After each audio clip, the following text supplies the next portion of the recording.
Emelly Beatriz Sena was born in Várzea Grande, a city in the Brazil state of Mato Grosso. She lived with her mother and her stepfather, who became a father figure to her when she was 6.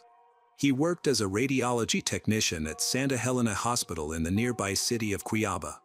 The family lived a modest yet close-knit life. Emelly was known for her kind nature, calm demeanor. Classmates and neighbors often described her as a gentle person who avoided conflict.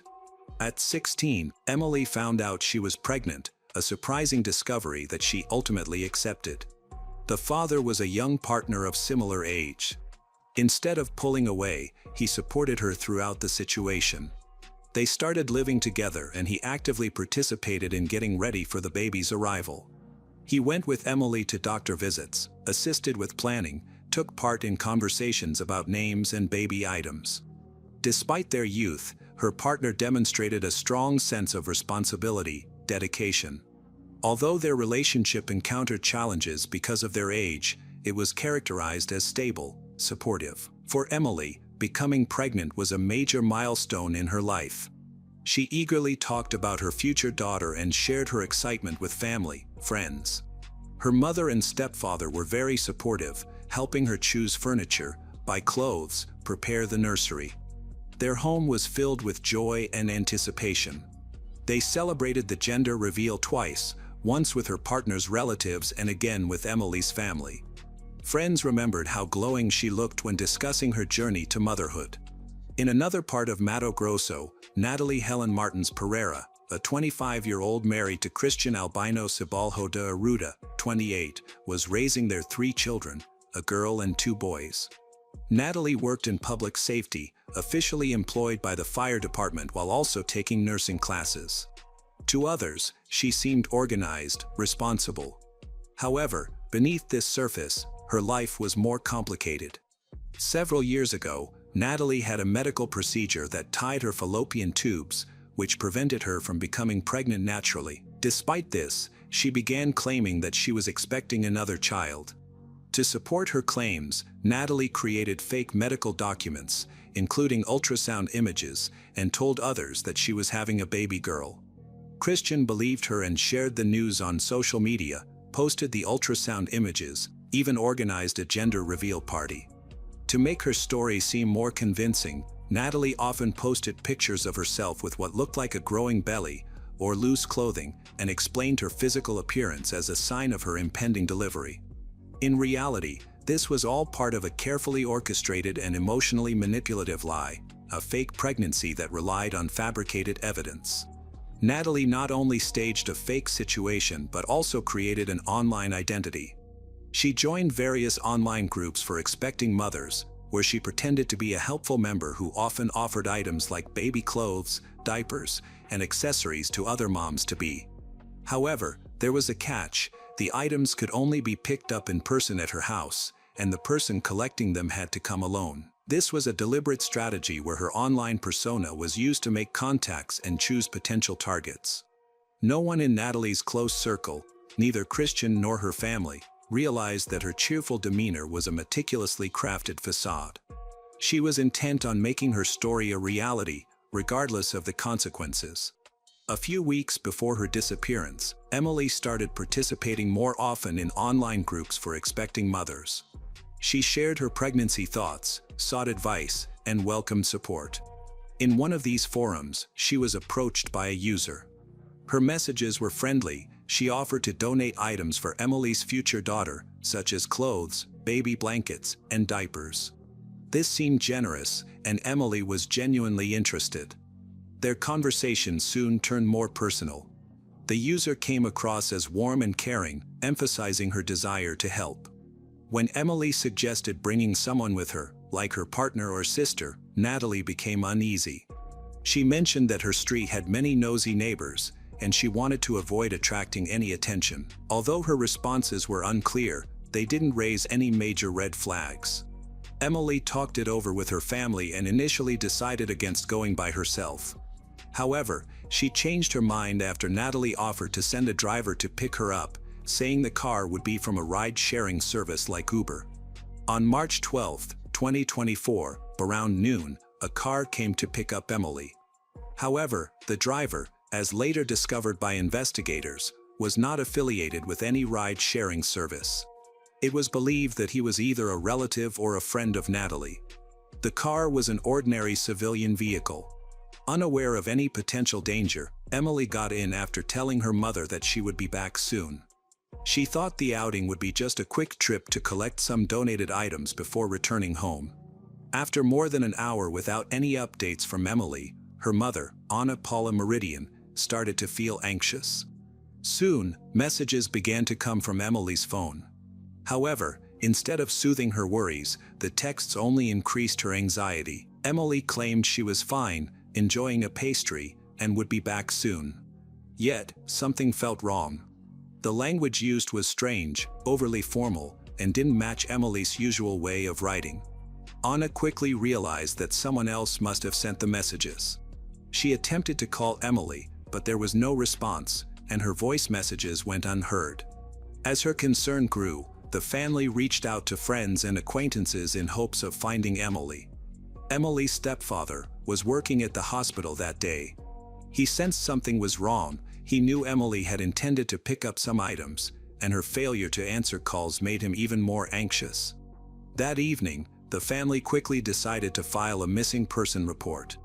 At that time, no one knew where Emelly was, who the driver was, or where she was headed. The only clue the family had was an online conversation with the woman, who mentioned living in the Jardim Florianopolis neighborhood in Cuiabá. This clue marked the beginning of a search by family members and friends. Worried and desperate, they knocked on doors in the neighborhood, checked the streets, and attempted to call the number mentioned in the messages, but no one answered. Communication had completely stopped. Emelly's phone was still on, but she wasn't answering. Then, Nataly suddenly changed her online behavior. She stopped replying to chat group messages and withdrew her support for others. Later, it was revealed that shortly after Emelly left home, Nataly deleted all her messages and her account. This disappearance from the online world only confirmed the family's deepest fears. This was not a chance occurrence. By the evening of March 12th, the search for Emelly was in full swing. Her family had reached out to the local police, shared her photos on social media, and appealed to the public for assistance. The initial hours after her disappearance were filled with urgency and anxiety, but no one anticipated how drastically the situation would develop. The following morning, March 13, 2024, a woman arrived at the emergency room of Santa Helena Hospital in Cuiabá with a newborn. She was in a wheelchair and told the hospital staff that she had given birth at home the day before. She described the labor as quick and straightforward, so she hadn't felt the need for medical help at that time. Now, she said, she was just there for a post-delivery checkup. The woman introduced herself as Nataly. That morning, the hospital staff member on duty was Emelly's stepfather, a radiology technician. Although he did not know Nataly personally, he immediately sensed that something was wrong when he saw her. The previous evening, Emelly had gone missing, and one of the primary theories suggested it was linked to a conversation she had with an online stranger who was offering baby items. Emelly had previously mentioned to both her mother and her stepfather that she met someone online. She even shared a photo of her from the messaging app. Emelly's stepfather immediately recognized the woman in the photo as the same person Emelly had been talking to before she disappeared. Nataly was holding a newborn baby that the doctors believed had just been born. However, something seemed unusual. Her behavior and physical state did not align with what one would expect from someone who had recently given birth. There were no visible signs of pain, post-labor symptoms, bleeding, or trauma. Medical staff also found that she was not producing milk when she tried to breastfeed. Even the way she stood and moved raised concerns. Even though she arrived in a wheelchair, she moved around confidently and chose to sit in a chair rather than needing to. A preliminary medical evaluation raised concerns. There were no signs that she had recently given birth. Her cervix was not dilated, and her uterus was of normal size, showing no changes or discharges that usually occur after delivery. This became crucial evidence that proved her story was false. The medical staff quickly informed hospital administrators and contacted local authorities about the situation. Emily's stepfather told investigators that Emelly had gone missing the day before after planning to meet a woman. When he recognized the woman in front of him matched Emily's description and photo, his concerns grew.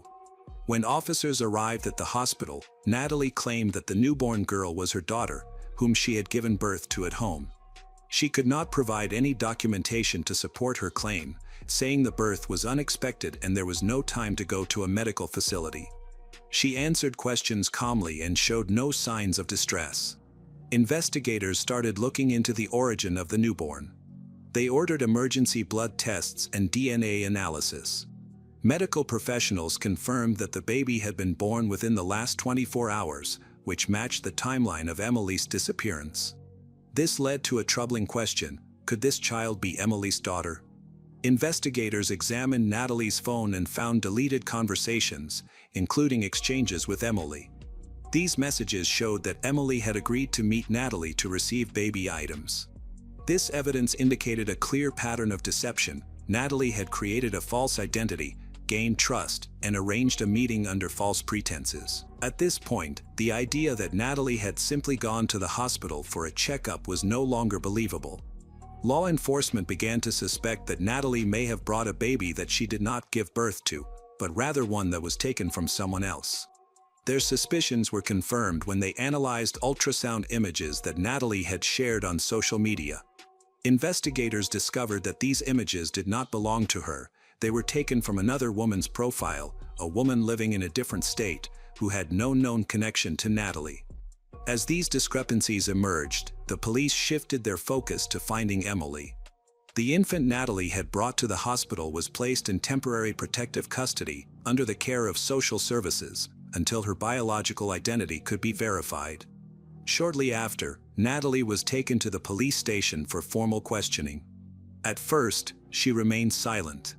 When directly asked about the child's origin, she gave vague answers, claiming that everything had been explained and that nothing wrong had occurred. Although she appeared calm and showed no signs of panic, her reluctance to provide a clear explanation led investigators to suspect that she was stalling. Only after investigators showed her the medical exam results, which disproved her claim of giving birth, along with the recovered text messages linking her to Emelly, did Nataly change her story. She then shared her initial account of events. She claimed to have met Emelly in online parenting groups and said that Emelly was struggling in her relationship. Emelly had thought about not keeping the baby. Nataly asserted that she offered to take care of the child and that Emelly had agreed. However, law enforcement had doubts about this explanation. Emelly's family strongly denied any claims that she intended to give up her daughter. They insisted that Emelly had been excited about her baby's arrival and never showed any doubts about keeping her. The whole family actively prepared for the new baby by buying clothes, setting up a nursery, and celebrating together. Emelly's mother and stepfather emphasized that she viewed her future daughter as the most important part of her life, and the thought of giving the baby away was entirely unthinkable for her. This information was part of the official case file, and Nataly's statements were now being examined for inconsistencies. When faced with increasing evidence, Nataly eventually changed her story. In a second interview with investigators, she confessed that she had tricked Emelly into coming to a house by pretending to offer baby items. Emelly arrived alone, as they had agreed in their online communication. Emelly then began to feel pain and sat down, complaining of cramps. At that moment, Nataly approached her from behind and forcefully restrained her. After Emelly lost consciousness, Nataly bound her wrists and ankles with materials she had available. She then tried to deliver the baby by making an incision in Emelly's abdomen with a sharp kitchen tool. Emelly received no medical assistance and ultimately died due to severe blood loss. Nataly did not express any regret in her statement. She claimed that she wanted to take care of the baby and did not mean to cause any harm. However, the way she acted, using restraints and preparing certain materials, suggested that her actions were thought out beforehand. As Nataly continued to speak, her versions of events became more inconsistent with the facts. Investigators ultimately determined that the incident was pre-planned. After questioning Nataly, law enforcement started investigating all places associated with her. One property in the Jardim Florianopolis area received special attention. This private residence, owned by Nataly's brother, was said to be where she met Emelly. During the property inspection, police noticed an area behind the house where the ground looked recently disturbed. The soil was uneven. They quickly cordoned off the area and called in forensic specialists.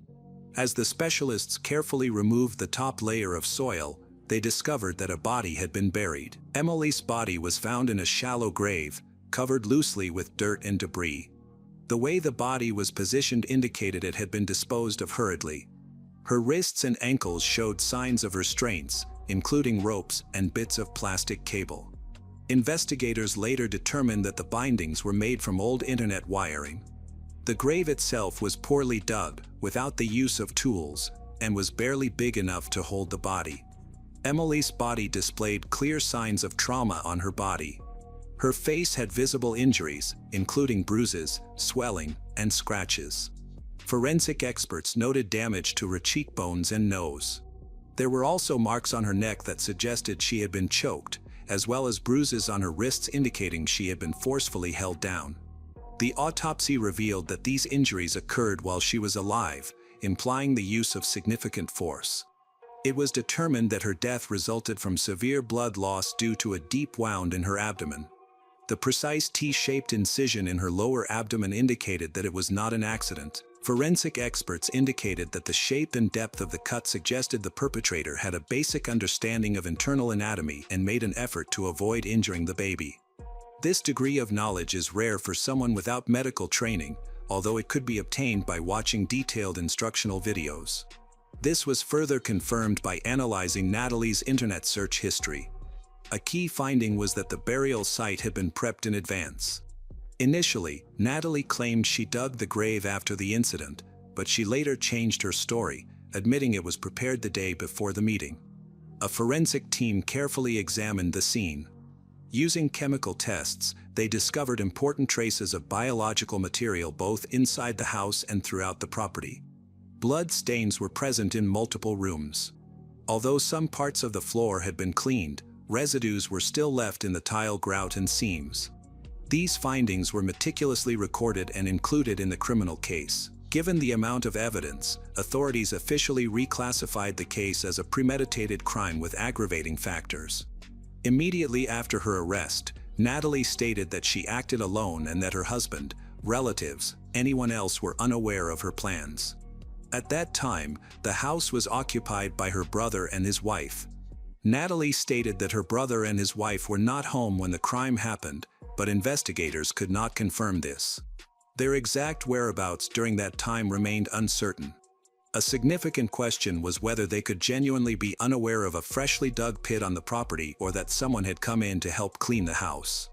However, it was later established that Nataly had been to the house several times leading up to the incident, under the pretense of helping with chores or spending the weekend.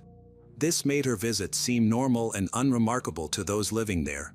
Forensic experts noted that it would be very challenging for a single person to dig a pit, commit an act of violence, perform a makeshift procedure, move a body, clean the crime scene, hide evidence, and leave the area without drawing attention, all within a short period. This is especially true given the logistical difficulties involved. The body was wrapped in fabric and required various materials, while the cleaning process included removing items, white blood, and washing clothing. Each of these tasks demanded time, strength, and coordination. Did Nataly truly act alone? At the time of the investigation, there were increasing suspicions, but no solid evidence was found linking anyone else to the case. No family member had been officially identified as an accomplice. Cayo Police Chief Fernando Alvarez Albuquerque said authorities are continuing to investigate whether Nataly's husband, brother, and the driver had anything to do with the death and burial. After the body was officially identified and all forensic procedures were completed, Emelly's family received permission for a burial. Because of the condition of the remains, the service was conducted quickly. The ceremony was brief and did not include a traditional farewell. It was held privately, attended only by immediate family members, Emelly's mother, stepfather, the young father of the baby, and a few other relatives. The family was devastated by the loss. They were deeply affected emotionally and unable to speak publicly about their grief. Emelly's mother, as reported by those close to her, was in a fragile emotional state and had withdrawn from social interactions, avoiding even her neighbors. Emelly's partner, who never expected to become a father under such tragic circumstances. According to the family, he has remained dedicated. He frequently visits the baby. Despite his young age, he has shown a desire to be actively involved in raising his daughter.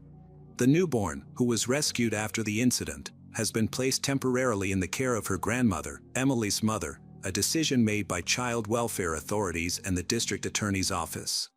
Emelly's stepfather is also considered one of the responsible guardians. During the first few weeks, medical professionals monitored the baby's condition closely. Fortunately, she stayed in stable health. After receiving medical clearance, the baby was taken home to the same place where her mother had lived. The reason for Nataly's actions remained a key topic of conversation. Even though she was already a mother of 3, she pretended to be pregnant for almost 9 months, creating an illusion of expecting another child. She went to great lengths to forge medical records and create a believable story online, portraying herself as an expectant parent on social media. However, her goal was not just to have another baby. She specifically sought out expecting mothers who were likely to have daughters. Her method of selecting targets, arranging the setting, and researching how to remove and take baby indicated that her actions were carefully planned. Nataly is still in custody, waiting for her trial.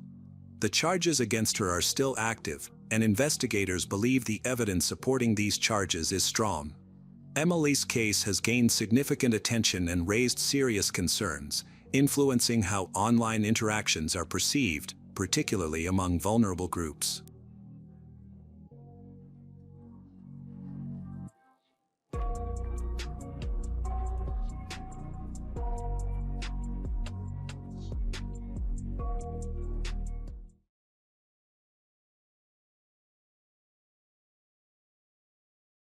Hello again, true crime fans. We've got another mysterious case to explore. The case of Molly Tibbetts. Molly Tibbetts was a vibrant young woman born in San Francisco on May 8, 1998, to Rob and Laura Tibbetts. She had 2 brothers, Jake and Scott. Molly was fortunate to grow up with loving parents and began to excel in school shortly after starting 2nd grade. Life presented Molly with an unexpected challenge. Things were going well for her and her parents until they decided to divorce. In 2007, Molly moved to Brooklyn, Iowa, with her mother and brother. Brooklyn was her mother's hometown, and Molly now had the opportunity to experience her teenage years in this quiet town.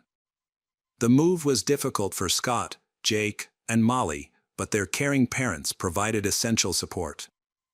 Their father, Rob, maintained a close relationship with his children. Although he couldn't be there all the time, he was determined to do everything he could to help them. Brooklyn is a small town with a population of only 1,400. Life there is calm, a stark contrast to the hustle and bustle of San Francisco. Molly and her 2 brothers have adapted perfectly to their new home. Molly plans to continue her studies at Brooklyn College. She is a sociable person who makes many friends. Molly is smart, energetic, positive, and cheerful. In 2015, Molly met a senior named Dalton Jack at her Brooklyn school, and she instantly liked him. This encounter took place on a chilly October evening while Dalton and his friend were sitting in a pickup truck after playing football. A few younger students approached them, including Molly.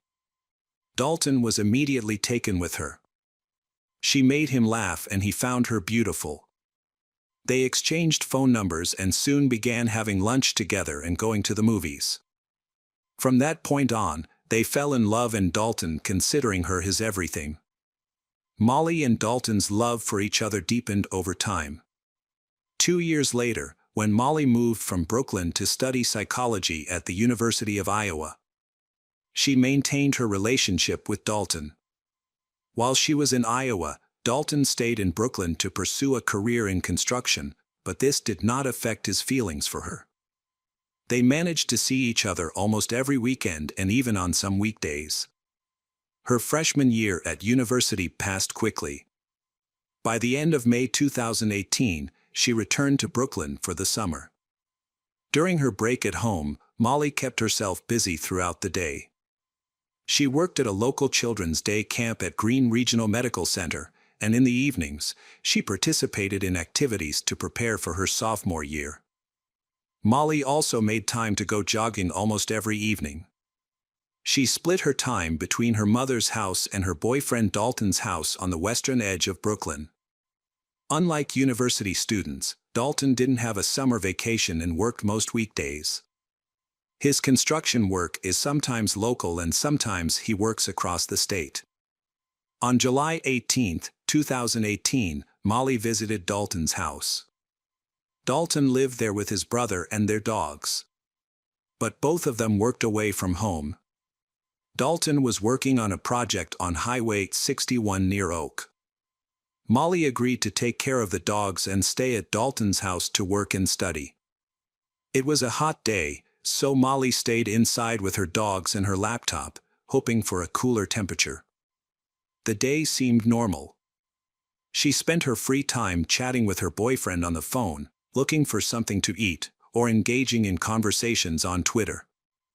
As the sun set, the weather cooled down. This is a good time for Molly to go for a run. Around 7:30 p.m., she left her laptop open, sent Dalton a selfie, put on her workout clothes, and headed to the cornfield for her workout. However, Molly never returned. She was missing that night. Dalton, who had not heard from her that night, assumed she was just busy and had gone to bed. But the next morning, when Molly's messages remained unanswered, he began to worry. He contacted friends to ask if they had heard from Molly, but they had no idea where she was. All of her social media accounts are inactive. The panic really began when her boss called Dalton to find out why she had missed work. Molly was always on time for her job and had never missed a day before, so her absence was unusual. Dalton was worried and wondered what could have happened to her. Her silence made Dalton, her family, and friends feel uneasy. By the end of the day, the police and the local community were mobilized to search for Molly. Missing posters were quickly plastered around the city and surrounding areas. Shortly after, Molly's father Rob flew from California to join the search efforts. In mid-July, Iowa was experiencing hot summer days, and the surrounding cornfields made visibility difficult. Police announced on television that the search for Molly is ongoing.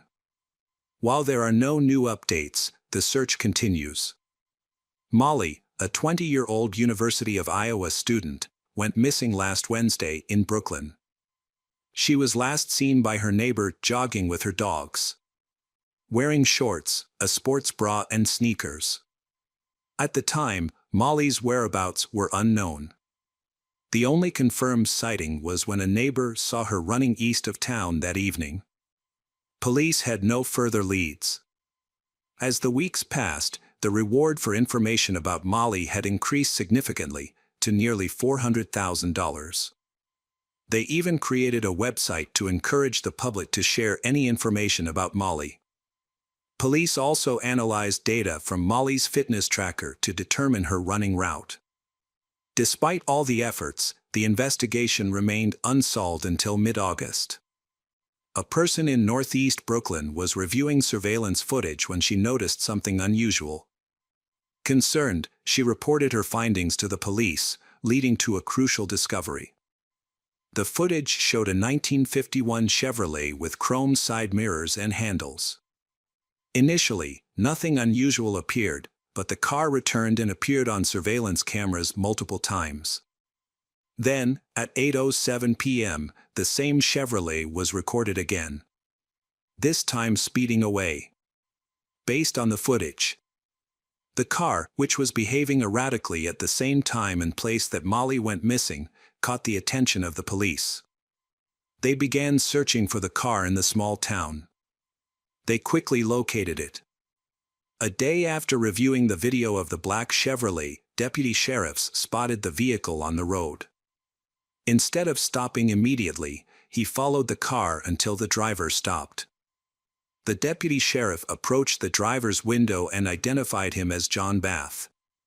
When asked about Molly's disappearance, John claimed he had no knowledge of her and was not involved. He was allowed to leave, but his freedom was short-lived. Just 2 days later, police officers visited John's workplace at a dairy farm and noticed he was now driving a different car, which belonged to his girlfriend. At this point, the police began to take notice of John, but they had no evidence that he was involved in Molly's disappearance. The police took John to the local police station for further questioning. Although John was not required to answer their questions, he chose to cooperate. The interrogation lasted several hours, and ultimately, John confessed. However, his real name was Cristian Bahena Rivera, and he lived and worked in rural Polk County near Brooklyn. Originally from Mexico, he had entered the United States illegally at the age of 17. Because he could not work legally, he was not registered in any official system, including at his job on a farm near Brooklyn. During questioning, police asked Cristian if he knew where Molly was, and he admitted that he had seen her the night she disappeared. He explained that he had noticed her before deciding to approach her. When he ran over to strike up a conversation, Molly did not respond. When he persisted, she took out her phone and warned him to leave or she would call the police. The next day, August 21st, after more than 10 hours of questioning, Cristian agreed to lead the police to a remote area outside of Brooklyn. When the police arrived and got out of their car, they found Molly's body. She was lying under some corn stalks, wearing only a sports bra and socks. Cristian confessed that when he confronted Molly and she threatened to call the police, he acted out of anger and ended up killing her, then hiding her body in a cornfield. Molly suffered between 7 and 12 stab wounds to the chest, ribs, neck, and skull, ultimately leading to her death. This tragic news has left Molly's family, friends, and acquaintances heartbroken. As they learned more about the circumstances of Molly's death, their grief turned to anger. On August 22nd, Cristian was charged with first-degree murder. Concerns that he might flee led to his bail being raised from $1 million to $5 million. As the investigation into Molly's disappearance turns into a murder case, developments related to her case continue to surface both in public and in the media. The following month, Cristian denied any involvement in the case, despite initially confessing to Molly's murder. He later recanted his confession. Police made significant progress in the case. They searched Cristian's black Chevrolet and discovered blood in both the trunk and on the rims. Testing revealed that the blood belonged to Molly, indicating that she had been in Cristian's trunk that night. A series of bureaucratic delays postponed the court case. The public trial of Cristian was delayed for several months and moved to another county for safety reasons. In August 2019, Cristian's defense team submitted a 20-page motion arguing that his confession should not be used as evidence. They claimed he was not properly informed of his Miranda rights because of his foreign nationality. This means that although he admitted to killing Molly, he did not receive a warning that anything he said could be used against him in court. Therefore, his confession could not be used as evidence. In addition, the judge postponed Cristian's trial until 2020 to allow more time to review the case. In 2020, the trial was postponed again. On May 17, 2021, Cristian Bahena Rivera's trial finally began. His defense team argued that the police had violated his rights before charging him with murder. They claimed that the police had used illegal interrogation methods to force Cristian to confess. When this approach failed, the defense attempted to blame Molly's boyfriend, Dalton, claiming that he had cheated on her 3 years earlier and then killed her. However, Dalton had a solid alibi for the time of Molly's disappearance. Although he was absent from work for nearly 2 hours, several co-workers were able to confirm his whereabouts during that time, and it was clear that he loved Molly very much. Christian eventually testified, but he changed his story. He claimed that two armed men came to his house, forced him to drive them until they found Molly, then killed her and forced him to drive to a cornfield, threatening his son's life if he revealed what had happened. Christian's confession, the surveillance footage, Molly's blood found in the trunk of his car, and his own incredible story all pointed clearly to his guilt. On Friday, May 28, Christian Bahina Rivera was convicted of murdering Molly Tibbetts. After just 7 hours of jury deliberation, Christian was found guilty of first-degree murder. He was sentenced to life in prison. After the verdict, Christian's girlfriend, who had been raising their son Will, disappeared from Brooklyn, leaving his son on the farm without a family. With nowhere else to go, Will was eventually adopted by Molly's mother, Laura. This adoption allowed Will to continue his education and move toward a brighter future. Her parents consistently chose love over hate, which helps explain Molly's positive character. The support didn't end there. Hundreds of people came together at the University of Iowa to celebrate Molly's memory.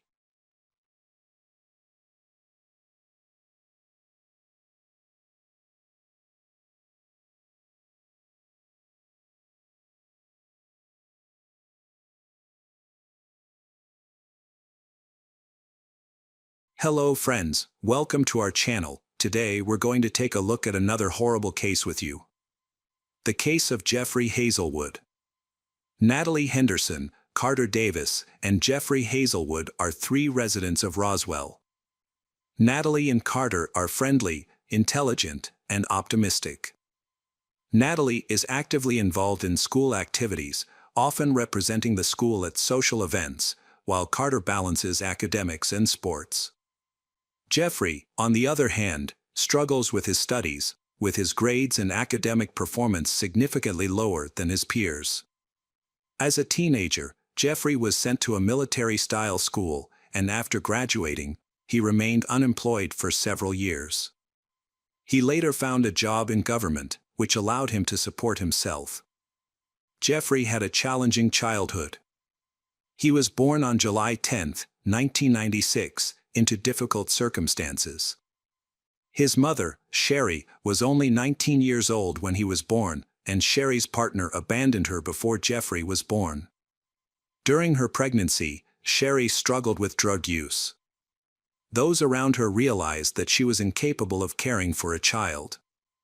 As a result, when Jeffrey was 6 months old, he moved in with his grandparents. Although Jeffrey's grandparents loved him, his troubled relationship with his mother leading to him being labeled a difficult child. Throughout his teenage years, there were many incidents reported in Jeffrey's family.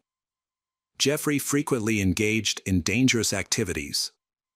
On one occasion, he wrote a note saying he was going to spend a few days in the wilderness testing his survival skills. In another disturbing incident, he took his grandfather's gun, prompting neighbors to call the police. His actions increasingly worried his grandparents, who attempted to hide the weapons. Despite their efforts, Jeffrey, who was smart and determined, successfully broke into a safe and took the knives and swords he loved.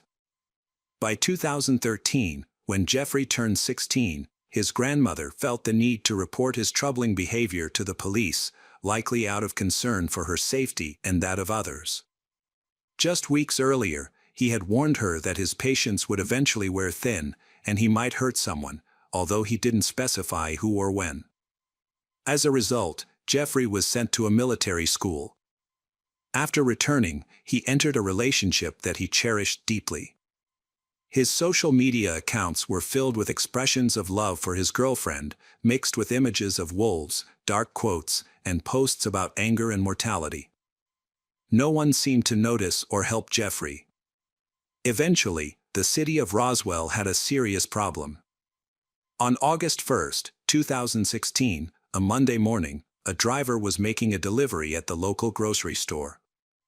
At 6 a.m., just as he approached the store, his peaceful morning turned into a nightmare. As he turned the corner toward the delivery area, he was shocked to see two bodies lying side by side in a parking lot, both dead and covered in blood. Panicked, he called the police to report what he had seen. Police quickly arrived at the scene and discovered the bodies of two young people. A man and a woman, both dead. Police spotted two cars parked nearby, and when they ran the license plates, they discovered they belonged to Carter Davis and Nataly Henderson. The young couple came from middle-class families, and neither had a criminal record or any violations. The investigation began with a search of the vehicle and a review of surveillance camera footage from the supermarket. The video showed Carter and Nataly driving through the parking lot at approximately 3 a.m. before disappearing behind the building. Additionally, just minutes before they arrived, a silver Honda had parked in front of the store. After Carter and Nataly passed the Honda, a tall man with long, unkempt hair got out of the Honda and followed them on foot, but then disappeared from view of the surveillance camera. His facial features were unclear, and the video did not capture his license plate number. All police could determine was that the car was silver, a 1990 or 1998 model, and had mismatched wheels. Police contacted the Bureau of Investigation for assistance in finding a suspect. The task was difficult because they needed to compile a list of all Honda owners in the city. After sifting through the data, they narrowed the list down to about 650 vehicles and their owners. This process of elimination was long and difficult, requiring patience and effort on the part of the police. However, their persistence paid off. On August 3, 2016, just 2 days after the discovery of Carter and Nataly's bodies, police located a driver's license that belonged to a Honda owner. This owner, Jeffrey Hazelwood, 20, lived in Roswell and was known to police because of his long black hair. His grandparents were shocked when some police officers knocked on their front door. Their surprise quickly turned to concern when the officers asked about their grandson Jeffrey. They informed the police that they did not know where he was. Jeffrey's grandparents said that they had kicked him out of the house 2 days ago. The police then investigated and found that Jeffrey was staying at his girlfriend's house. They knew the address and set up a perimeter around the house. After finding the boy's car parked in the driveway, the police waited nearby, patiently waiting for Jeffrey to show up. Hours later, Jeffrey finally came out of the house, got into his car and drove away. Undercover police observed Jeffrey as he arrived at a gas station, walked around, and changed his clothes. At that point, officers surrounded him and arrested him on suspicion of the murders of Nataly Henderson and Carter Davis before he could react.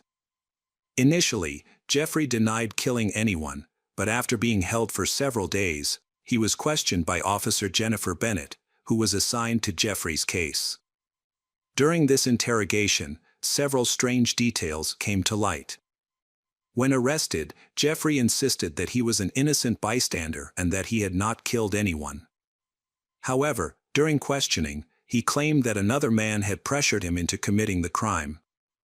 As the interrogation continued, he stopped mentioning his accomplice. Additionally, Jeffrey claimed that a voice in his head had told him to kill Nataly and Carter. Despite Jeffrey's numerous lies and confusing statements, Police Officer Bennett was able to piece together what happened on the night of August 1st. Jeffrey said his troubles began when his grandparents kicked him out of the house. To clear his head, he went to a local Waffle House, but since he had nowhere to stay for the night, he decided to park at the local grocery store. He arrived around 3 a.m. and sat in his car. While he was sitting there, 2 cars pulled into the parking lot, drove past him, circled the building. Feeling bored and lonely, Jeffrey decided to follow them on foot. After the 2 cars parked side by side, Carter Davis got out of the car and got into the back seat of Nataly's car. Nataly then joined him in the back seat, saying they wanted some private time together. Unbeknownst to them, Jeffrey was hiding behind a nearby electrical panel, observing their interaction. However, Jeffrey climbed up a nearby service ladder to get a better view from the roof of the car. Jeffrey later claimed that he did not watch for long.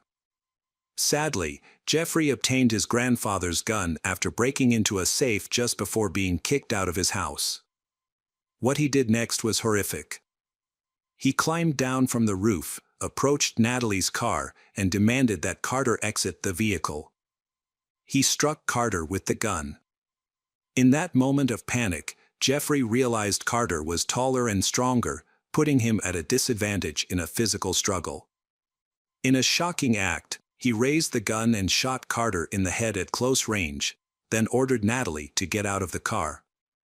Without detailing what he did to her, Jeffrey later shot Nataly in the back of the head after she turned away. After both victims were dead, he ransacked Nataly's car, took her wallet, and drove away. However, Jeffrey's criminal activities did not stop there. That night, he was found at a gas station using Nataly's credit card to fill up his car. Surveillance cameras even recorded Jeffrey wearing a mask to hide his identity. During questioning, he stated that despite having the mask and gun, he did not take any further action.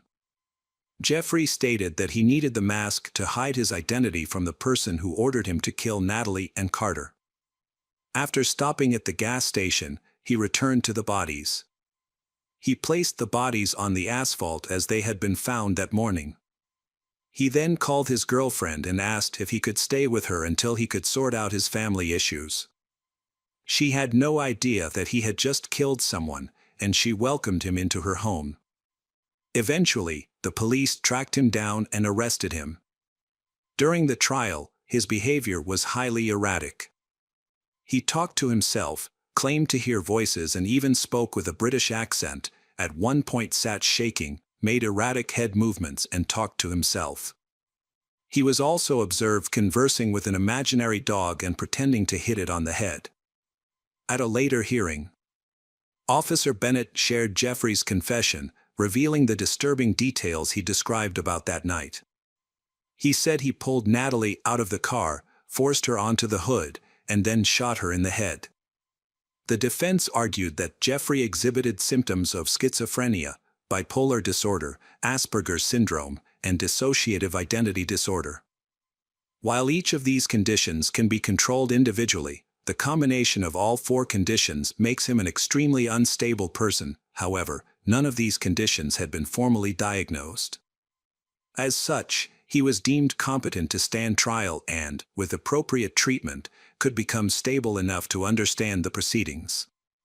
Given the overwhelming amount of evidence, including forensic material from surveillance camera footage and seized items, the proof against him was strong. The prosecution quickly built a strong case against Jeffrey. The initial trial was scheduled for September 9, 2016, but it was postponed multiple times because he needed treatment. He was moved to a secure psychiatric hospital to continue his care until a new trial date was established.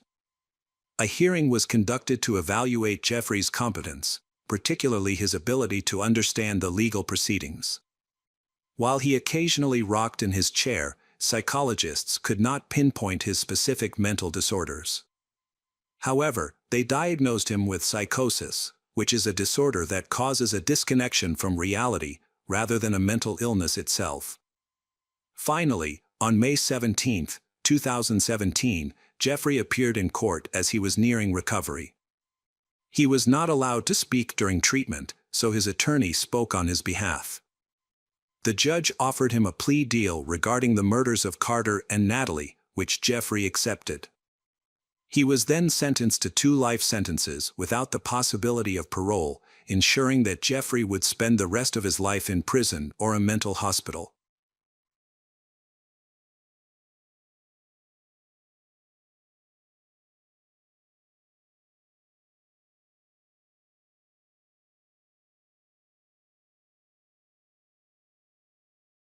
Hello friends, welcome to our channel. Today we're going to take a look at another horrible case with you. The case of Anna Kriegel. Geraldine and Patrick Kriegel lived in Ireland. In 2006, they celebrated their 20th wedding anniversary. The couple had a strong relationship and dreamed of having a child. They understood that adopting a child from an orphanage required significant time and effort, as well as meeting strict requirements, but they remained hopeful.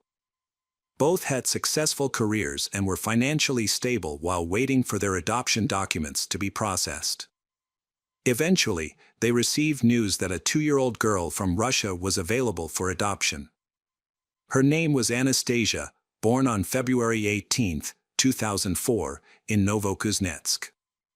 After her birth, she was placed in an orphanage because her biological mother could not provide her with a good life. On August 10, 2006, the family brought the little girl home, marking the day as their family holiday.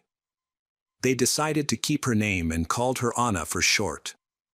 The happy moment when they heard Anna's laughter filled the house. Anna was loved by her parents. They made efforts to make their family happier. They went ice skating and planned summer tourism trips. The family often went on vacation to Patrick's hometown of Annecy, France, where they owned the house. Anna made several friends there and she looked forward to this trip every year, as she loved France and was even learning French. However, Anna struggled with learning English, and Patrick supported her in this so she could communicate better with her peers. Anna also found it difficult to form close relationships and express her emotions. Her time in the orphanage, where Anna lacked care, made her uncomfortable with being touched. Nevertheless, Geraldine and Patrick helped fill this emotional gap by loving and supporting Anna unconditionally.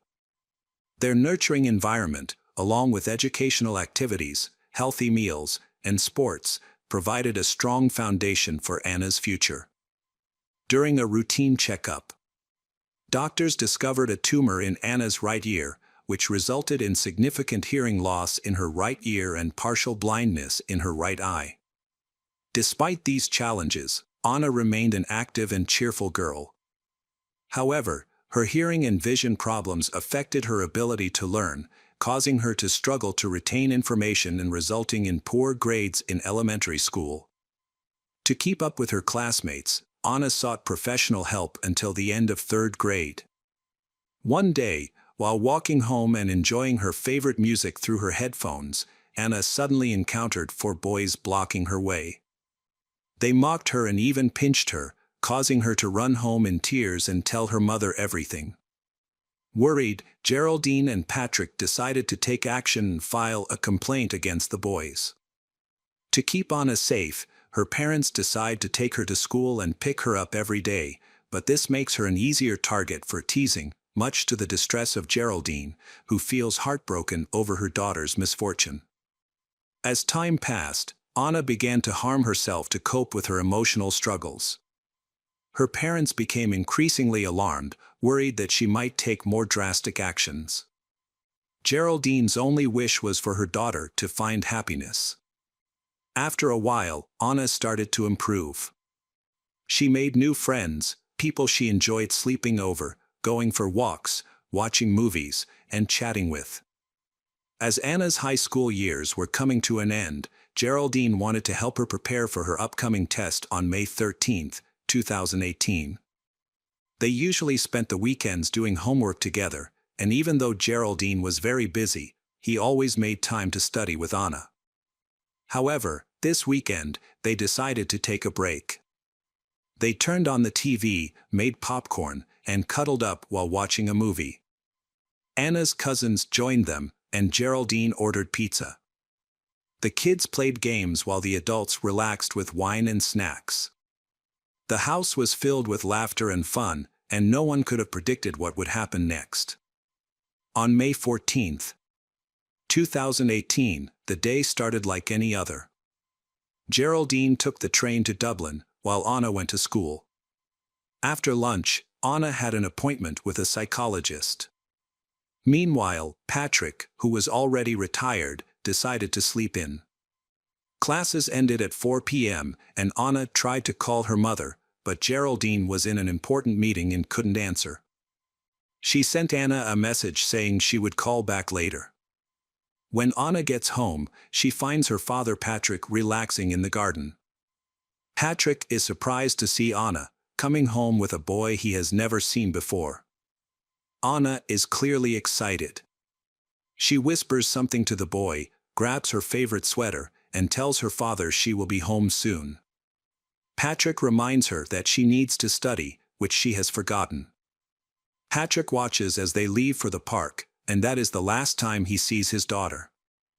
At first, her father wasn't concerned because the park was only a 20-minute walk away.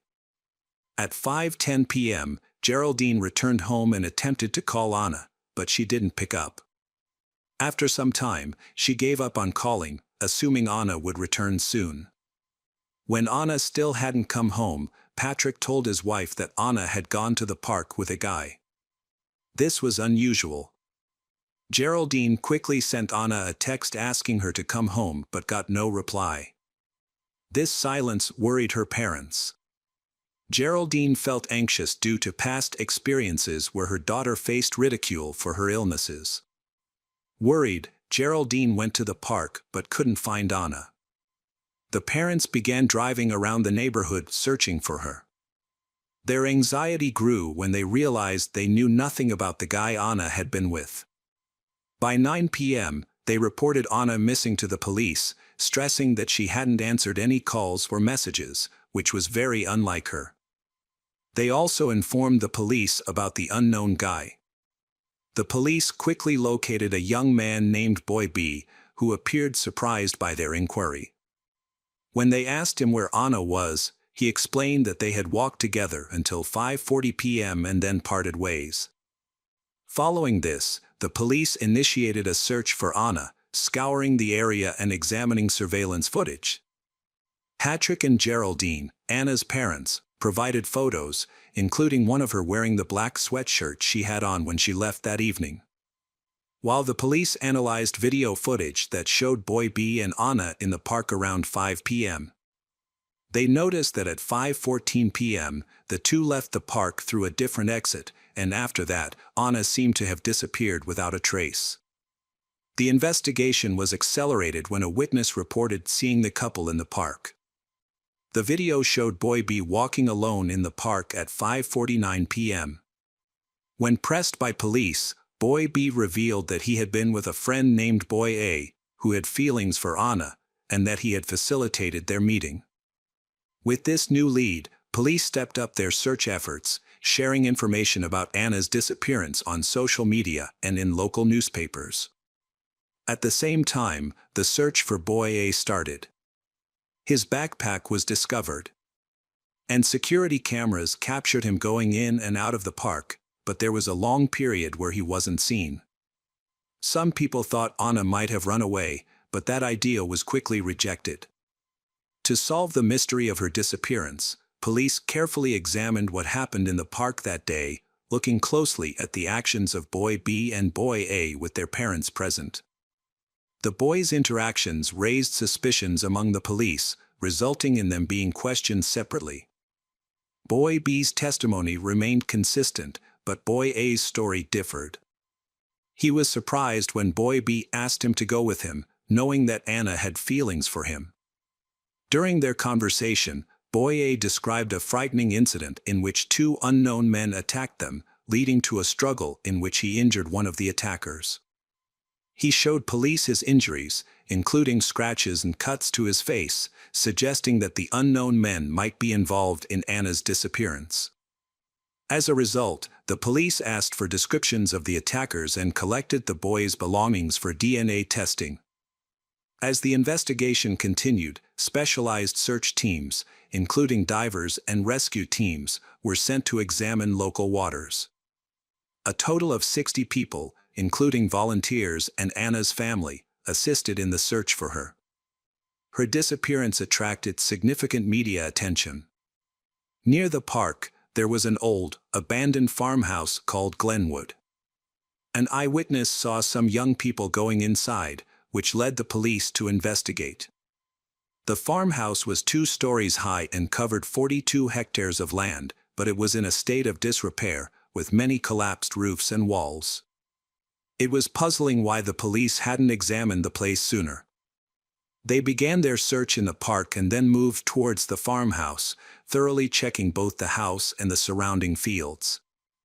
Inside, the house was dark and empty.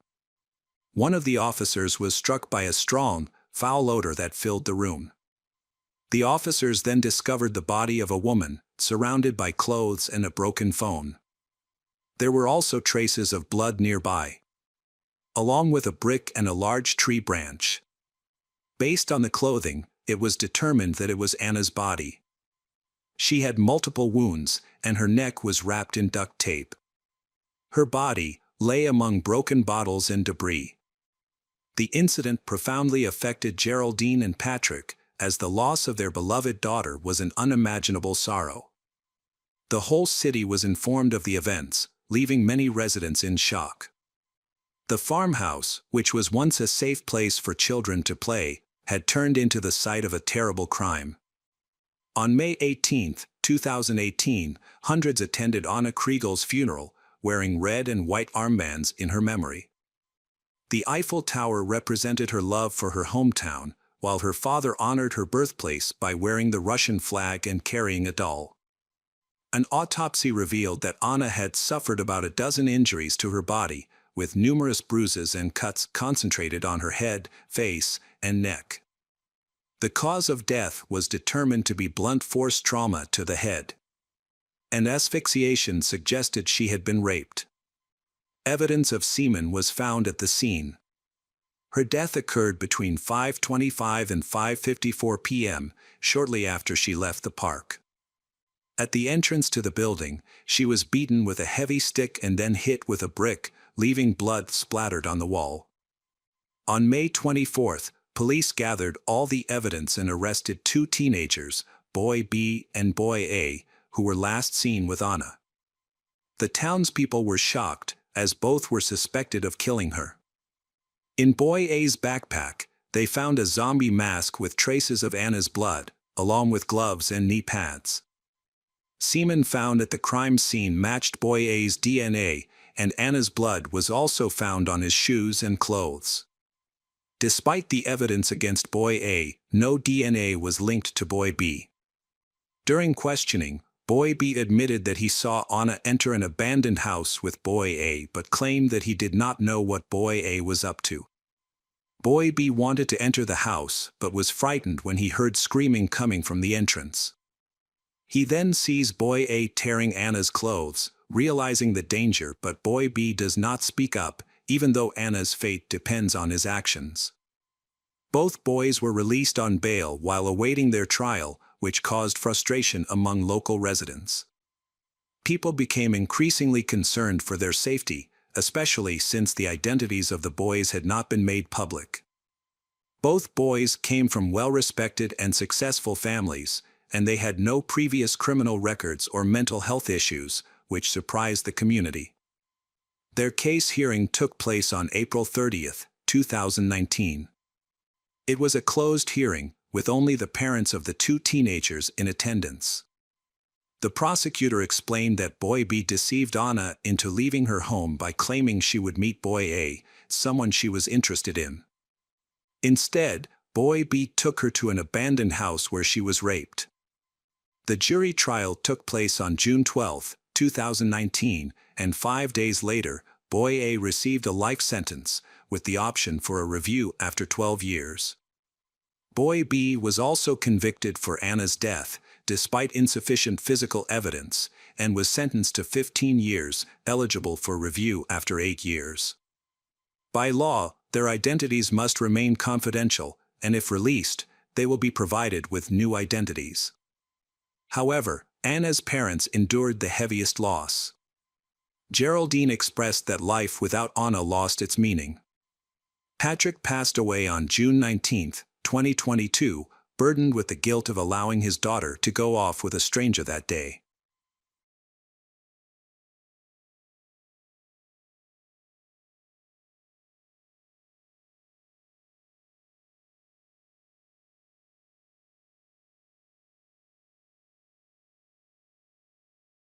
Hello, crime enthusiasts, are you ready for another chilling investigation?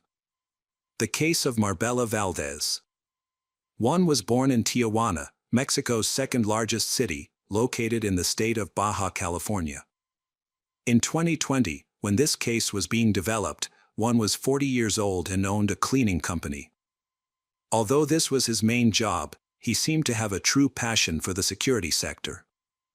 On one occasion, he interned at the forensic office of the state prosecutor's office. He is still passionate about being a law enforcement officer. Occasionally, he would even go out on the streets dressed in a police uniform. In August 2019, Juan met a 20-year-old girl named Marbella Valdez. She has a sweet and cheerful personality. She is often called Bella by her family and friends. As a child, she experienced many hardships. At the age of 5, she was sent to an orphanage. She continued to spend the following years in such facilities. According to local pastor David Lopez, who was present when the girl was admitted to the orphanage, she quickly demonstrated her kind nature and goodwill. This helped her win love and respect from the other children, as well as from the staff there. Although facing many difficulties, Marbella still feels optimistic and loves life. At the orphanage, she made friends like Brenda Valdez and Jairo Solana. Brenda became very close to her. Pastor David observed that they were often playing together and always by each other's side during various activities. They always love, help, and protect each other. Brenda took on the role of an older sister who was always there for her. Over time, Marbella started dreaming of a better future and successfully completed both primary and secondary school. She was considered a good student and actively participated in youth religious groups. She realized that progress comes from studying and working hard, so she started selling sweets to her schoolmates at the age of 16 and did extra work as a house cleaner. Fortunately, on her journey to success, Marbella had support. William Messick, an American IT executive, had been helping her and Brenda for some time. In 2014, he started a program to aid orphans from Tijuana, Mexico. His idea is to help children during the most difficult and vulnerable stages of their lives, until they are mature enough to face life on their own. Having been an orphan himself, William understood their struggles. His project included a scholarship program. After meeting Brenda, they formed a close bond, like father and daughter. Brenda told him about her friend, Marbella, from the orphanage, and soon he included Marbella in his program. In 2018, Marbella graduated from high school. She then enrolled at the Autonomous University of Baja California to pursue her dream of becoming a lawyer, with a focus on protecting children's rights. As she entered adulthood, William helped both Marbella and Brenda rent an apartment. Later, when she expressed her desire to live independently, and William once again supported her, acknowledging her maturity and sense of responsibility. During this time, she started university and also looked for a job to support herself. With William's help, she even purchased a car to commute easily between work, university, and home. Marbella started working at a gas station owned by Randy Chicas, a Mexican company that supports women. Her shift began at 5:30 a.m. and ended at noon. After lunch, she would head to the university to study law. Despite her packed schedule, but she made time for church services. It was at the gas station that she met Juan, who owned a cleaning company. One day, he stopped by to fill up the company car. He was immediately attracted by the friendliness and charm of Marbella. From then on, he made it a point to visit the station almost daily, filling up his cars and trying to strike up a conversation with Marbella. She treated him with the same courtesy and smile she gave to all her other customers. Soon, Juan started giving Marbella gifts, such as sweets, toys, and chocolate. He even brought breakfast for her and other female employees. She told William, who she thought of as her father, about Juan's actions. William warned Marbella to be careful since Juan was much older. However, she said she wasn't interested in Juan. For she, a 20-year-old girl, the attention of an older person like Juan seemed funny and even ridiculous. Her colleagues also found the situation funny. Everyone considered Juan to be a friendly and respectable person, not a threat to young girls. Marbella made it clear she wasn't interested in Juan and often turned down his invitations to meet. Juan didn't take these rejections well, and his behavior started to change. Marbella noticed that Juan would often follow her after her shift at the gas station. He seemed to always know her whereabouts and would appear, asking her to go with him. There were times when she suspected he of following her home. She mentioned this strange behavior to her colleagues.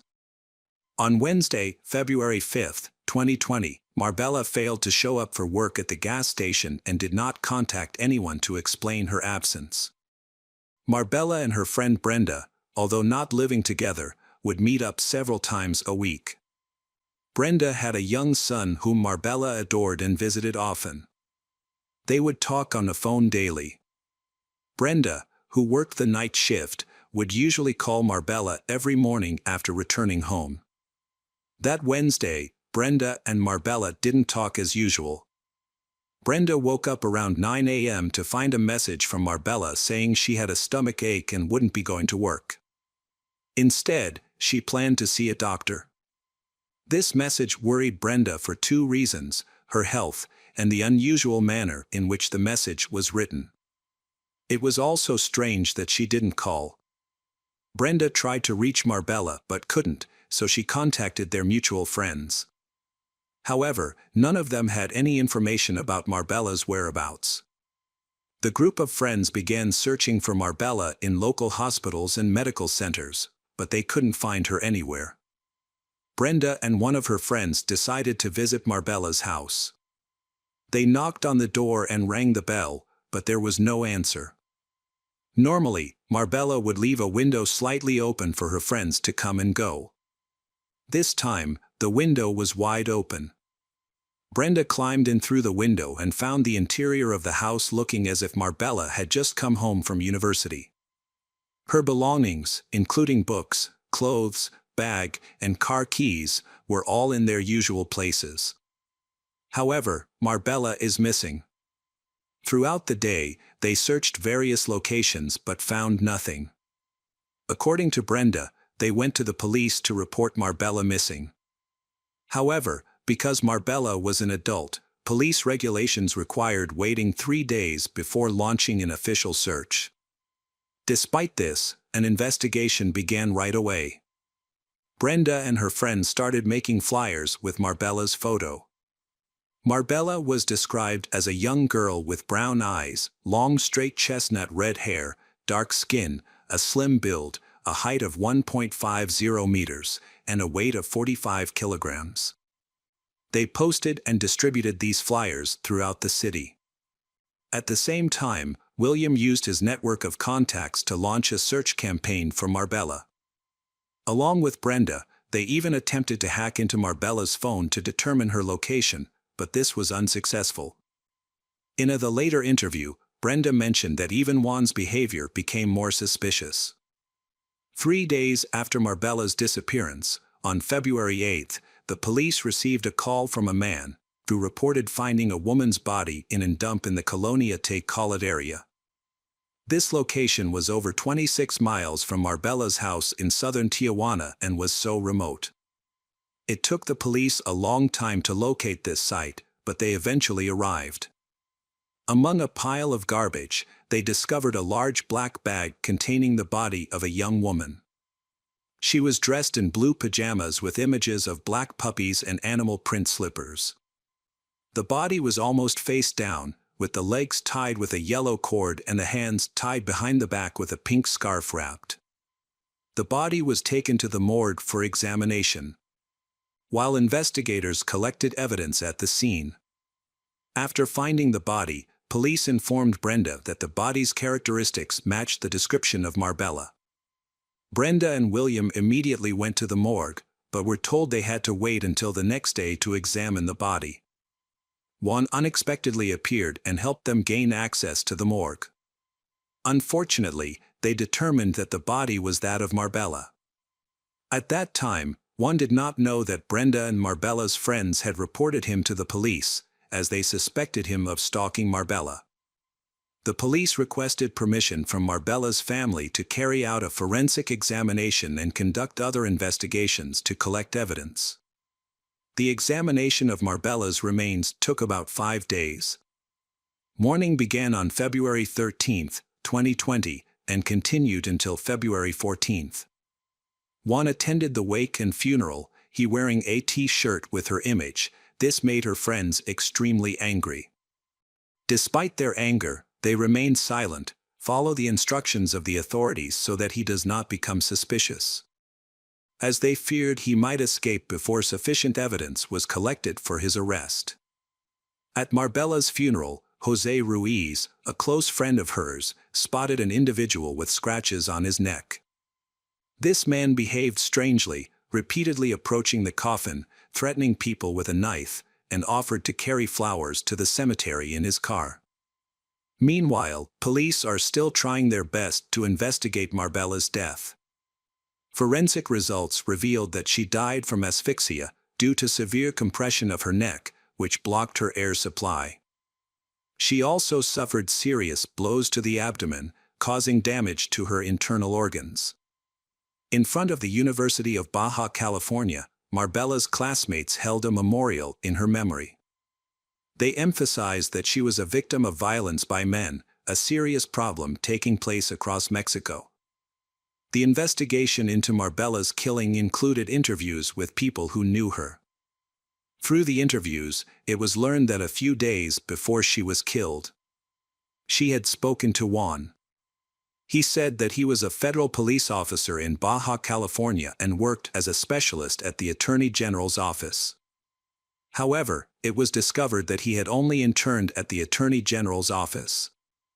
Additionally, some media outlets reported that he had a criminal record and was imprisoned for offenses related to illegal substances in the state of Sonora. The results of a search of Marbella's car were even more troubling, as experts found a hidden geolocation device. Later, a search of Juan's house uncovered several similar devices and satellite detection receivers. This explains why he always knows where she is. However, the most compelling evidence came from a forensic examination of the body, which revealed fingerprints and semen. DNA analysis confirmed that these matched the genetic sample taken from Juan when he was brought in for questioning. An analysis of Marbella's mobile phone showed that her phone and Juan's were always in the same locations during her disappearance. This shows that he used her phone to send messages to her friends. A few days after the funeral, Juan was charged with the murder of Marbella, and on February 22, 2020, he appeared in court for the first time. During this hearing, it was revealed that after her disappearance, he contacted the state attorney general's office several times to ask about the investigation's progress. He also expressed his wish that the person responsible for Marbella's death would not be punished. The authorities stated that Juan had always been the main suspect in the case, due to previous reported incidents of harassment. It was said that he was obsessed with Marbella, even though he had known her for only 5 months. Since then, he had been under police surveillance. According to the investigation, he allegedly entered her house and kidnapped her. The incident occurred between February 5 and 8 in the Sai Kotlef Aliman neighborhood, where Juan lived.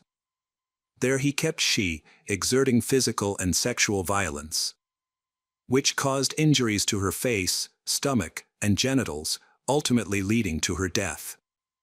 The conclusion in the case was that Marbella died of lack of oxygen, caused by compression of the neck, which blocked the airway and blood vessels. She also sustained severe bruising to her abdomen, causing damage to internal organs. Juan's DNA matched semen found in Marbella's body, and a considerable amount of tissue was found under her fingernails, indicating a struggle. During the hearing, mobile phone tracking data revealed that Juan and Marbella's phones were together starting from the morning of February 5. The body was discovered at Marbella's home. Another important clue is that their phones were also together on February 2. This was also the day Marbella reported her house and car keys missing. On February 27, at a hearing in the Superior Court of Tijuana, Judge Daniel Aguilar Patina concluded there is enough evidence to accuse Juan of killing Marbella. The judge highlighted that Juan deliberately misled everyone about Marbella's whereabouts, pretending to be worried in front of her family and at the gas station while he actually knew what was going on. He was temporarily detained in MIAs, but maintained his innocence regarding. His trial occurred from September 14 to 29, 2022. Over 2 years after the incident, forensic evidence and testimony from people close to Marbella were presented. It was discovered that on the morning Marbella went missing, a colleague had called her, noting that she had not been to the gas station. She only managed to say she was unwell before the connection was broken. Her friends described her as a wonderful person and identified Juan as a harasser. She never believed she was in danger, so she didn't file an official complaint against Juan, she thinking he would lose interest after her repeated rejections. Other witnesses mentioned that he often pretended to be a law enforcement officer, but he was just an intern at the University of Justice. After reviewing all the evidence and listening to the testimonies, Judge Marta Elvia Luna Vargas declared that Juan committed the horrendous crime, he that took Marbella's life. She then sentenced Juan to 42 years and 6 months in prison for the murder of Marbella Valdez.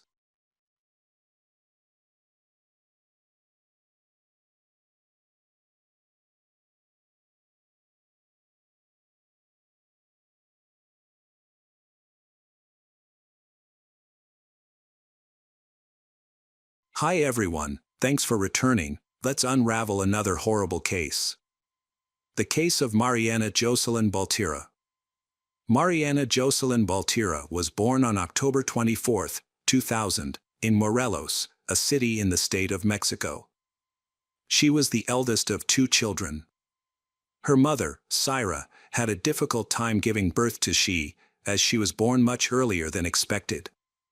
At birth, she has very low weight, causing doctors to be concerned about her chances of survival, and they expressed this to her parents. Mariana spent her first 2 months in a hospital's special ward for premature infants. Her mother prayed constantly for her recovery, and prayers were answered. Her condition improved rapidly, she gained weight, and by New Year's 2001, she was discharged home. So, the girl's parents celebrated the holiday with their daughter. While she grew up slim and beautiful, her health remained fragile from an early age. When Mariana was 4 years old, her family welcomed a second child, a baby boy named Bernardo. She adored her younger brother and helped her parents care for him from an early age. The 2 sisters were extremely close and almost inseparable. At the age of 6, Mariana was diagnosed with epilepsy, which required her to take regular medication to reduce the chances of seizures. Thanks to effective treatment and regular supervision from experts, her condition was well managed, allowing her to live a relatively normal life, much like other children her age. She pays great attention to health care, always follows a routine and takes medicine on time. Mariana draws very well and loved music. She was kind, sincere, and open-hearted. Everyone who knew her spoke highly of her. Despite this, she was very modest and shy, especially during her teenage years. She had only a few close friends, rarely went on dates, avoided parties, and hardly interacted with boys. She preferred spending time at home with her family. Petite and delicate, she looks much younger than her actual age. Although she is 16, she is often mistaken for being 13. Her care and love for animals is demonstrated by her regular care of homeless animals, feeding them, treating them, and finding them a safe home. While in high school, she dreamed of becoming a veterinarian to provide professional care to animals in need. Mariana's parents often described her as too naive and trusting. This made them worry that someone would take advantage of her innocence and harm her. The neighborhood where her family lived was generally peaceful, and most of the residents know each other. However, their street was lined with many shops employing migrant workers, often unofficially. Some of these workers even lived inside the shops because they lacked housing. Of course, among these workers there are those with criminal records. However, the shop owner sees no problem with these workers, as long as they perform their duties responsibly. About 50 meters from Mariana's house is a butcher shop where her parents often go to buy meat. The shop owner employed 4 workers, 2 locals who managed the sales and 2 outsiders who handled unloading, preparing the meat, and cleaning the shop. The outsiders lived in an attic on the shop's 2nd floor. As Mariana grew up, her parents occasionally asked her to do errands, such as buying meat at this butcher shop. There, she repeatedly encountered Juan Cruz Quintero Martinez, a handyman who lived on the 2nd floor. Just his appearance was enough to make her extremely scared. She often told her parents about this, describing his sinister gaze that made her blood run cold. However, he never approached or interacted with her, he only looked at her. Since there was no specific reason to accuse him, her parents decided it was best to not let her go to that store anymore. Instead, they began doing the shopping themselves. Then, one committed a minor theft, leading the store owner to fire him. From then on, no one heard from him for about a year. However, at the start of summer 2017, he showed up at the store again, asking his former employer for his job back. Surprisingly, he was rehired and moved back into the 2nd floor of the store. One day, Cyrus' niece was visiting their family. At that time, Mariana and her younger brother, Bernardo, were also at home because they have summer vacation. That morning, only Orlando, her father, had left the house around 9 a.m. Syra asked Mariana to go to the local supermarket to buy groceries for breakfast. Normally, she didn't let Mariana go out alone, but she thought her daughter was old enough to handle the task quickly and safely. It was bright outside, the streets were busy, and she believed nothing bad could possibly happen. Syra gave Mariana some money and asked her to buy milk, eggs, and vegetables. When little girl left the house, she wore an old t-shirt and pajama pants.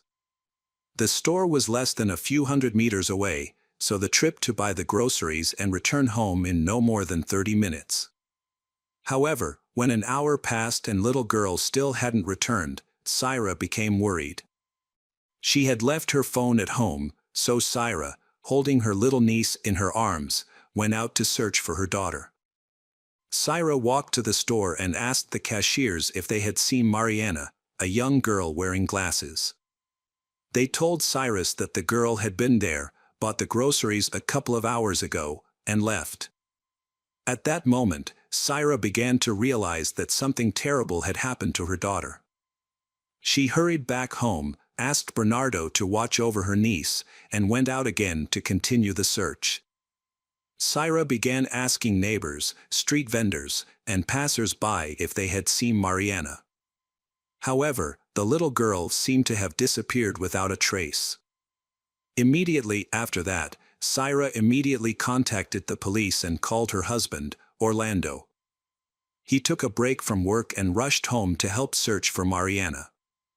By the time the police arrived, dozens of neighbors, along with relatives and friends of the Baltira family, joined the search for Mariana. They distributed flyers with her picture.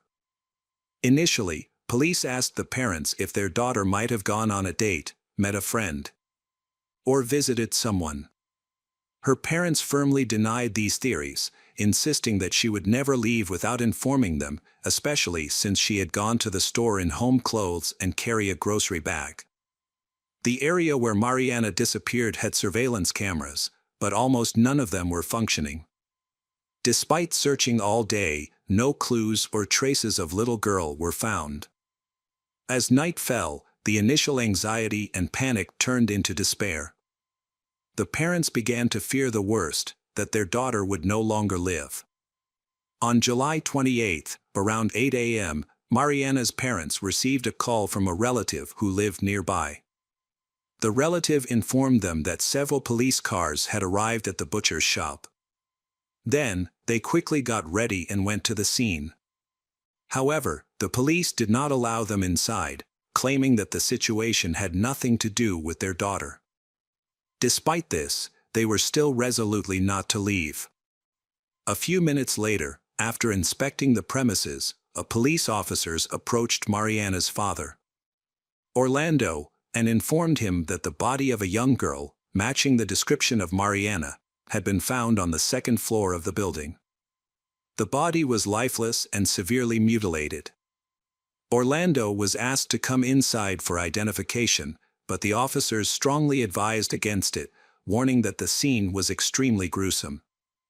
When Orlando entered and saw the body of his beloved daughter lying in a pool of blood, he felt like the whole world had collapsed. He was at a loss as to how to break the sad news to his wife, who was waiting outside. The cause of death was determined to be massive blood loss from a deep wound to the stomach. It was later discovered that the criminal had cut out the girl's stomach while she was still alive and left her to bleed to death. Experts concluded that Mariana died in the early hours of July 28, just hours before her body was discovered. This meant she had been alive for nearly 24 hours after her disappearance. During that time, the murderer continuously tortured the girl. Then he caused the wound that caused her death. The murder weapon was identified as a butcher knife, which was found on the floor near her body. The store owner discovered the horrific incident when he came to work in the morning. According to the butcher shop owner, every last Thursday of the month, the shop closes for cleaning. On this day, the owner focused on organizational tasks, held meetings with suppliers, and submitted reports to the tax inspectorate. Meanwhile, the employees disinfected and cleaned the premises. On Thursday morning, July 27, 2017, when the owner arrived at the store, he immediately noticed bloodstains on the floor. At first, he thought one of his employees who lived on the second floor might have been injured. However, upon going upstairs, he was stunned to see his employee's belongings covered in blood, as well as a knife and the body of a young girl in a pool of blood. Additionally, a significant amount of money was missing from the cash register, which the criminal had likely taken in fleeing the scene. 2 employees who lived and worked at the store immediately became suspects. However, an hour later, one of them arrived at the store, just as shocked as everyone by what had happened. He said that the day before, he was busy, so he had to go back to his hometown, and the other employee agreed to cover his shift. The police determined his account to be truthful, as there was no evidence placing him at the crime scene. As a result, he was removed from the list of suspects. By that time, investigators had obtained CCTV footage from the supermarket where Mariana was shopping on the last day of her life. The footage showed little girl entering the store, followed a few minutes later by Juan Martinez, the butcher. His behavior was unsettling. He appeared to stalk her, like a predator tracking its prey. Without purchasing anything, he left the supermarket shortly after she. After that, both of them vanished. Although there were street cameras in the area, they were not functioning. Additionally, none of the many passers-by or street vendors reported seeing anything unusual. Mariana's parents were adamant that their daughter would never willingly leave with Juan, regardless of what he might have said or done to persuade her. They believe he must have forced the girl into the butcher shop. However, this raised a question: why hadn't little girl screamed or called for help? Once again, no witnesses noticed anything out of the ordinary.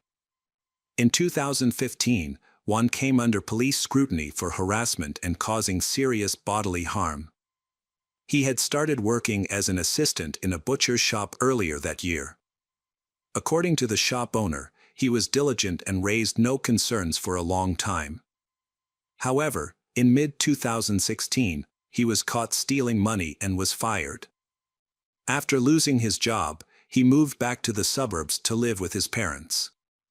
There, he lived with his old and weak mother and his sister, who was her primary caregiver. Juan took advantage of his family, stealing money and belongings from the house. He abusing alcohol and illegal drugs. He frequently physically assaulted his mother and sister. Eventually, his sister, fed up with his abusive behavior, threatened to report him to the police. Because he was afraid of being arrested by the police, he decided to leave home. He went to his old employer, the owner of a butcher shop, and asked to be rehired. The owner agreed, giving him both a job and allowed him to live on the second floor of the store. This happened in mid-June, about a month before a tragic incident unfolded. At first, Juan performed his work diligently. However, about a week later, he meets Mariana, who has changed and matured over the past year. While little girl avoided any interaction with him and never shopped at the butcher shop, he began stalking her, following her through the streets and observing her daily routes. Another butcher, the who lives with Juan on the second floor, noticed his obsession with Mariana. Little did he know that Juan would soon commit a horrific crime.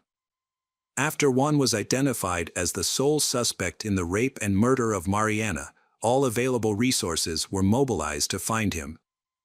The police initially focused on his home, suspecting that his relatives might help him evade capture.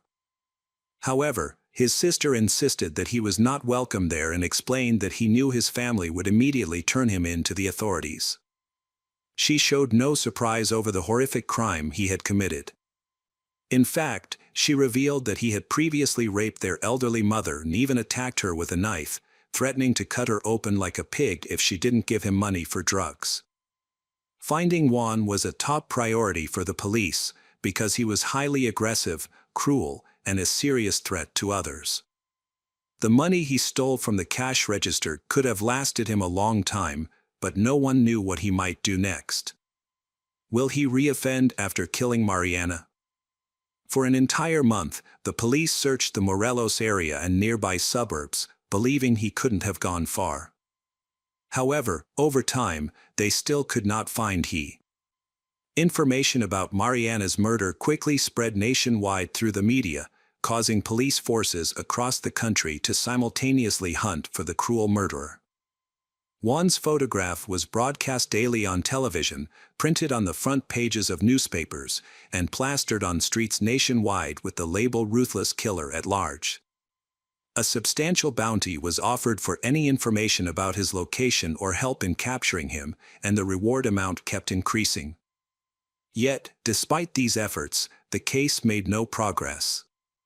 The search for Juan was very difficult. He had no contact with his family, no friends, no social media accounts, no mobile phone, and he didn't use credit cards. After 6 months of trying to locate him without any success, the reward for information about him was raised to about $250,000. Even so, there were no leads. Juan was finally captured in August 2019, 2 years after Mariana's murder. He was found nearly 1,000 kilometers away from the crime scene. In another state, thanks to an elderly woman who recognized him on the street. She noticed his suspicious behavior, as he constantly hid his face with a hood and sunglasses, and reported him to the police. She unaware that he was one of the most wanted criminals in Mexico. Juan was arrested right on the street, and to the surprise of the authorities, he did not resist. He calmly extended his hands, allowing officers to put handcuffs on him. The next day, after confirming his identity, the authorities transported him to Morelos, where the crime took place. He was placed in custody in a local prison while awaiting trial. In May 2022, 5 years after the tragic incident, the court sentenced Juan Cruz Quintero Martinez, who committed the murder and rape, to life in prison without parole. He must also pay approximately $49,000 in compensation for the damages he caused to Mariana's family. Mariana's parents and younger brother expressed that the arrest of her killer brought them great relief, as it ensured he could no longer harm other girls. However, they also acknowledged that no punishment, not even life imprisonment or restitution, could ease the pain in their hearts. Their beloved daughter and older sister was gone, and they would have to carry this sorrow for the rest of their lives.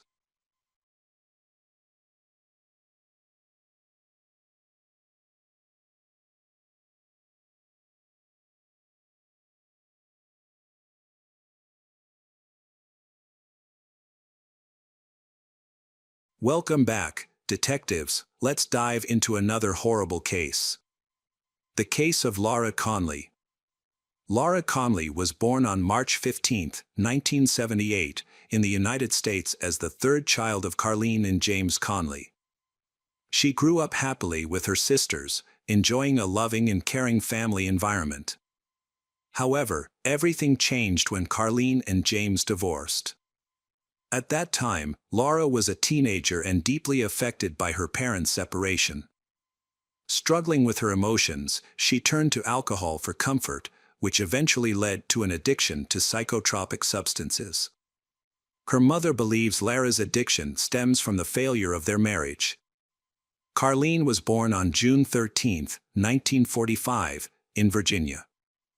Her 3 daughters were her top priority. Carleen blamed herself for the impact the divorce had on her youngest daughter, Laura. Carleen was always understanding and helpful to Laura, especially during difficult times. Family members and close friends often noted Laura's irritable behavior. While Carleen's other daughters married and became independent, Laura continued to live in the family home in Kentucky. She was unemployed and required constant care. Laura believed she was mentally ill and frequently sought medical help for her medications. However, there came a point when her health care providers stopped prescribing her these medications. Desperate to get her medications, Laura began breaking into neighbors' homes to steal any pills she could find. Laura often took advantage of her mother's kindness, constantly calling her at work and causing disruptions that forced Carleen to quit her job. In 2008, Laura was convicted of petty theft, but she was quickly released because her mother posted bail. Unfortunately, the situation got worse. Laura not only verbally abused her mother, but also physically abused her. Although Laura physically harmed Carleen on several occasions, Carleen still did not report her daughter or ask her to leave the house. When an incident occurred, Laura needed a mental health evaluation, but Carleen still welcomed her daughter back home, feeling obligated to take care of Laura. It is common for parents who have experienced violence from their children to hesitate in reporting the incidents. They often fear that doing so may harm their relationship with their child. However, this reluctance can endanger their own safety. Laura's violent behavior was not only directed at her mother, it also extended to her boyfriend, Chris Lewin. Laura faced legal consequences for her actions against him on 2 separate occasions. One notable incident occurred in late October 2014. Laura woke Chris while he was asleep and accused him of cheating, leading to an argument that turned physical. During the confrontation, Laura not only bit Chris but also used a kitchen knife to lightly cut his hand. As a result of the incident, Laura was given a light sentence in order to attend anger management therapy. However, court records indicate that there is no evidence that she continued to participate in the program. At age 35, Laura continued her behavior. On January 7, 2015, she was arrested again for biting her boyfriend's finger when he intervened to stop her from attacking Carleen. He could not understand why Laura was so deeply hostile towards her mother. Carleen had always been a caring, devoted mother to her 3 daughters and proud of her 5 grandchildren. She worked hard to support Laura and give her the help she needed to overcome her difficulties. Unfortunately, despite Carleen's unconditional love and good intentions, Laura began to abuse her mother over time. 5. Laura called 911 to report an incident at her home. She informed police that a home invasion had occurred, resulting in her mother being shot to death. Officers from the Independence, Taylor Mill, and Covington police departments quickly arrived at the scene. They witnessed a horrific scene, Laura covered in blood, and her mother, 69-year-old Carleen Conley, lying on the kitchen counter with multiple stab wounds and in critical condition. When police asked Laura what had happened, she claimed she did not remember because she had been unconscious. She mentioned that about 2 hours before the incident, several people had knocked on her door asking for candy, which was common on Halloween, even though the holiday was still far away. She provided police with a description of the suspect, which led to a search of the area. However, police were unable to find anyone matching Lara's description. To continue the investigation, police took Lara to the police station for questioning. After arriving at the police station, Lara provided additional details. She mentioned that she was being pursued for money owed to drug dealers. Additionally, Lara gave police inconsistent accounts of how she found her mother's body. Initially, she said that she found Carlene dead when she returned home. However, in the same conversation, she later said that after waking up in the basement, she went upstairs and found her mother dead on the kitchen floor. However, police Mike Richman and Jim Moore quickly connected Lara to the crime within hours of starting their investigation. It became clear that she had lied to the police about what happened. The evidence showed that there had been no break-in, no fingerprints were found on the doors or windows to suggest that anyone else had been there. This led to the conclusion that Lara was the only person in the house when Carlene was murdered. Therefore, in the early morning of Sunday, March 15th, while Lara was celebrating her 37th birthday, the police arrested her for Carlene's murder. The next day, Monday, March 16th, Lara appeared before the judge via video link and stated that she pleaded not guilty. Police later booked her into the county jail without bail on charges of murder and domestic violence. She was also ordered not to contact her boyfriend. Prosecutor Rob Sanders said Carlene's murder would have a significant impact on the community, which is typically quiet and has a low crime rate. The medical examiner's report found that the attack on Carlene was severe, with an autopsy showing she had been stabbed 77 times, with 27 stab wounds and 2 bite wounds. On March 24th, Lara appeared in court and told the judge that she had no money, assets, or property, so she could not afford an attorney. The judge appointed a public defender for her and the hearing began. During the court proceedings, Officer Michael confirmed that Lara had opened the door to the police and that she was the only person in the house other than Carlene. He described finding Carlene on the kitchen floor, surrounded by several knives. He also noted that Lara was covered in blood, with her shirt, arms, legs, face, lips, and nose all covered in blood. After hearing the police testimony, the judge sent the case to the jury, who convicted Lara Conley of murder on April 16, 2015. Lara's trial began on January 3, 2017, nearly a year and 9 months after the crime. The jury heard testimony from about 30 witnesses. The prosecution presented evidence from police officers involved in the investigation and from Carlene's family. In contrast, the defense argued that Lara acted in self-defense due to severe emotional distress. The defense claimed that the knife attack was in response to an attack by her mother. When Lara took the stand, she explained to the jury that she and her mother had argued about her birthday celebration. During the argument, her mother hit her on the head with a heavy object. Lara testified that she could not remember anything that happened after that, including how she got injured or her 911 call. The jury learned that a physical examination of Lara after the crime revealed she had cuts on her head and back, bruises on her body, and a hematoma under her eye. On March 23, 2017, the parties presented their closing arguments.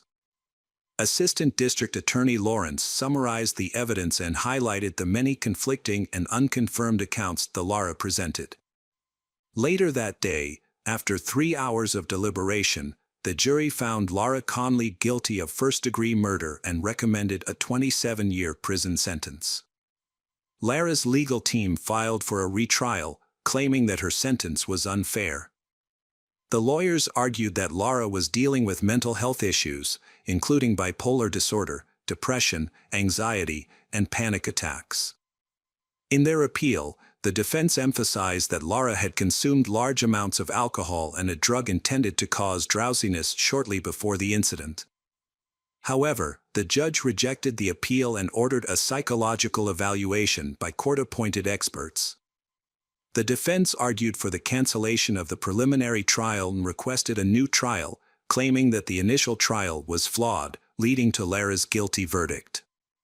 The prosecutor was allowed to use evidence from a prior assault committed by Lara. In June 2019, the Kent Supreme Court ruled that the trial court had made a mistake, which led to the overturning of Lara's 27-year prison sentence for her mother's murder and ordered a new trial. However, instead of going through a retrial, Lara opted to accept a plea agreement, which reduced her sentence to 20 years. As a result, she will be eligible for parole in 2032. Currently, Lara is incarcerated at the Women's Correctional Facility in Kent, where she is serving her sentence. Lara killed her own mother and displayed no remorse, leaving unresolved questions about her motives. Additionally, in just 10 years, Lara could be released.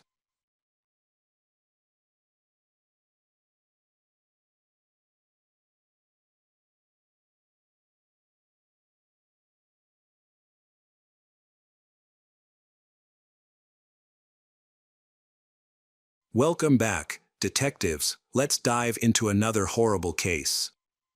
The case of Sarah Ludeman. Sarah Ludeman was born on December 7, 1990 in the United States. Her father, Charles, was a taxi driver, and her mother, Gay, was a surgeon. Although they were originally from New York, they moved to Florida in search of a better living environment. During her school years, Sarah faced ridicule from her classmates because of her weight, which had a significant impact on her psychological well-being. To cope with this, she turned to her father for support. From then on, she became very close to her father. She often sat next to him in a taxi, turned on the radio at high volume and sang along to country songs. Charles introduced her to new lessons, games, and concerts. Over time, Sarah became more confident, and during her high school years at Johns Hopkins in St. Petersburg, she made many friends. She graduated with excellent grades, and many teachers recognized her potential, predicting a bright future for her. Sarah was a bright and talented young woman who excelled in her studies and aspired to be a veterinarian. Her parents, Charles and Gay, were proud of her career choice as it reflected her deep kindness and compassion. While many of her friends were starting to date, Sarah found herself attracted only to unattainable figures, like famous musicians and athletes. By the age of 16, Sarah was content living her own life without the desire for romantic relationships. Very close to her, although they never met, was another girl her age named Rachel Wade. Rachel was born on February 27, 1990. Her family was a typical American middle-class family. Her mother worked as a teacher's assistant at an elementary school, and her father was a truck driver. Rachel was a quiet child who loved to play and have fun. Everything changed for Rachel when she entered her teenage years. At 15, she became withdrawn, moody, and frequently argued with her parents, particularly her mother. Misunderstandings arose for various reasons, such as Rachel's refusal to help with household chores or disagreements about her friends. When she was unhappy with something, she would run away. At first, her parents, Barry and Janet, searched for her on their own, but when Rachel began to disappear more frequently, they felt compelled to call in the police. They soon realized that Rachel's main problem was her desire to impress boys. She became obsessed with them, and when a boy showed interest in her, she would focus on him and ignore everything else. Rachel fell into a cycle of moving from one relationship to another. By the time she turned 17, her parents had lost all patience. They were exhausted from searching for her and trying to convince her to come home. Rachel became increasingly difficult to handle, even resorting to violence against her parents. During her last attempt to leave, she was open about her plans. She told Barry and Janet that she intended to move in with a guy named Javier Loboy. At that point, she was just a month away from her 17th birthday. Rachel's relationship with Javier ended abruptly. As expected, the police were called to their apartment several times due to arguments. When they broke up, Rachel wasn't too upset. She quickly found comfort with another friend of Javier's, Joshua Camacho. Joshua, with sharp facial features, curly black hair, and golden skin that captivated her. He was physically strong and had a way with words. After high school, he didn't pursue further education and instead took on odd jobs. He enjoyed taking selfies, posing with a gun, or showing off a tattoo. Joshua often relied on the girls for support and rarely accomplished anything on his own. Erin Slow Tower, Joshua's ex-lover, became pregnant and gave birth to a child. Joshua took no responsibility for his daughter and did not pay any child support. Instead, he continued to live a carefree life in his parents' house, with no plans for the future. Joshua had a knack for attracting new girls. However, he was very controlling and even argued with his girlfriend. Joshua dropped out of school and worked as a waiter, which helped him pay for his apartment. From the beginning, he tried to assert his dominance over Rachel, controlling her every move. Later they broke up several times, but each breakup only made Rachel love him more, and she was always the first to come back. One day, Sarah Ludeman visited the restaurant where Joshua worked, and her life changed forever. She fell in love with him at first sight. Joshua made Sarah feel extremely special. Soon, Sarah mustered up the courage and told her parents about her feelings. However, Charles and Gay doubted the sincerity of Joshua, who clearly loved no one but himself and only met gullible and naive girls who could easily believe his charming words. Her parents decided to be patient, hoping that the relationship would eventually end on its own. However, this did not happen. The teenage love story continued to develop. It got to the point where Sarah transferred to another school to be closer to Joshua. Although her parents disapproved of this decision, they held on to the hope that their daughter would eventually realize the truth and that things would return to normal. During the first 6 months of their relationship, Joshua and Sarah frequently argued in public, often so violently that the police were called. One day, Sarah got into a fight with Erin, the mother of Joshua's daughter. During the argument, Joshua became angry and punched Sarah in the face, but she did not press charges. It's unclear how he managed to manipulate all 3 women, but it seems the 3 girls' different schedules made it easier for Joshua to deceive. Sarah had to be home by 11 p.m. at the request of her parents, while Erin worked 2 jobs and was only free at night. Despite her jealousy and sometimes finding Joshua with other women, Erin always returned to him. Rachel, on the other hand, had a busy job but had her own apartment, where Joshua would sometimes stay. When Sarah and Rachel discover each other, instead of facing Joshua together, they focus on competing for his affection. Their rivalry takes place primarily online through text messages and social media. Both girls are certain that they will win Joshua's heart, believing that he will eventually choose one of them. This leads to incidents such as slashed tires, broken mirrors, and street arguments. Their behavior worries their parents, who feel helpless and unsure of how to intervene. Conflict between Sarah and Rachel escalated from simple online arguments and minor issues to serious threats of violence. After Joshua and Sarah's trip to New York, Sarah posted photos of them together on MySpace, which greatly angered Rachel. On August 29, 2008, Rachel left an angry voice message for Sarah, threatening her life. In her message, Rachel not only expressed her anger, but also bragged about how financially independent and attractive she was. Sarah later saved these messages, possibly out of fear for her safety. Rachel had been texting Sarah all morning, bragging about her relationship with Joshua. Sarah's best friend Ashley had been encouraging her to get over Joshua for the past few months, reminding her that she deserved better, but Sarah never took her advice. During lunch, while the other students were in the cafeteria, Sarah cried in Ashley's arms. Ashley tried to cheer her up by suggesting that they go to the mall or the movies after school, but Sarah refused, insisting that she needed to talk to Joshua. Her situation worsened when she went to Rachel's MySpace page and saw a post in which Rachel expressed her love for Joshua. Although Rachel did not mention him by name, Sarah immediately realized who she was referring to. Frustrated, Sarah sent Joshua several text messages but received no response. She then accused him of ignoring her. Joshua eventually responded but tried to change the subject away from Rachel. After a few messages, Sarah rushed to see him. Meanwhile, Rachel, who had the day off from work, offered to spend time with Joshua, but he refused, saying that he needed to take care of his sister's children. Not believing his excuses, Rachel decides to go to his sister Janet's house to confirm if Joshua is lying. Before leaving, she puts a knife in her pocket. When she arrives, Rachel finds Sarah, Joshua, Janet, and another girl, Gilly, there. Rachel became upset when she saw Sarah's car parked near the house.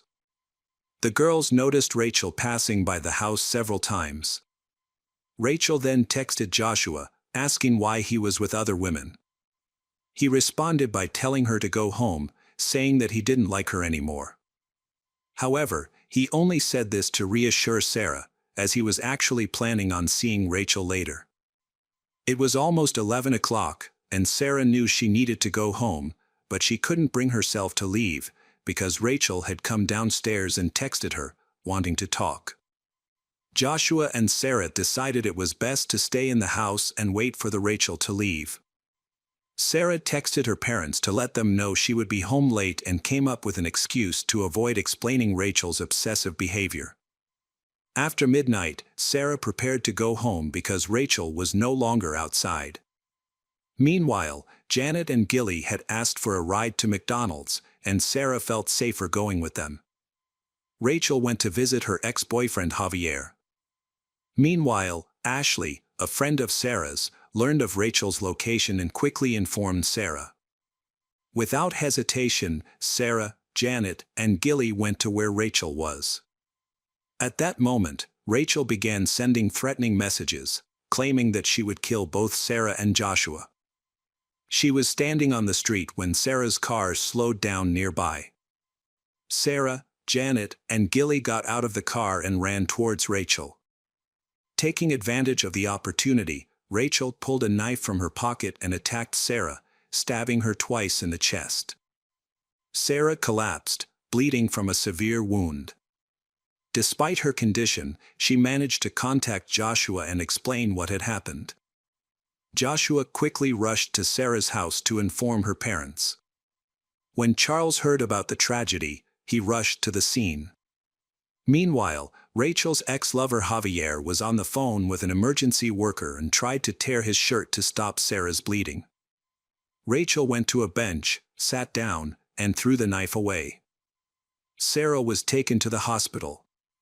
An hour later, at approximately 3 a.m. on April 15, 2009, Sarah died.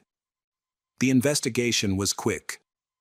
Joshua and several witnesses testified that Rachel attacked Sarah with a knife. When questioned about why she brought a weapon, Rachel claimed it was for self-defense. At that time, she was unaware of the severity of the wounds she had inflicted on Sarah. The officers asked if Sarah was armed, and Rachel answered no. She maintained that she had not meant to harm Sarah and was actually trying to escape from her. After a lengthy interrogation, the police informed Rachel that Sarah had died from her injuries. This news caused Rachel to faint. Police used witness testimonies to piece together what happened. Consequently, Rachel was officially charged with second-degree murder and taken to the county jail with a bond set at $500,000. Despite this serious situation, Rachel did not fully grasp the gravity of her circumstances. This was evident in her phone conversations with friends and family, where she frequently discussed her plans for life after her release, firmly believing that the jury would support her. The trial started on July 20, 2010. The prosecution argued that the intense and hostile dynamics within the love triangle were the motive for Sarah's murder. They highlighted that Rachel had been threatening Sarah on social media prior to the crime, claiming that Rachel's attack was so brutal that the knife blade was bent during the assault. The defense pointed out that Sarah was physically larger than Rachel, emphasizing that Rachel acted in self-defense in a dangerous situation where there were multiple girls present. Witnesses from that night, Janet, Gilly, gave their accounts. Janet and Gilly confirmed that they heard Rachel threaten to kill both Sarah and Joshua.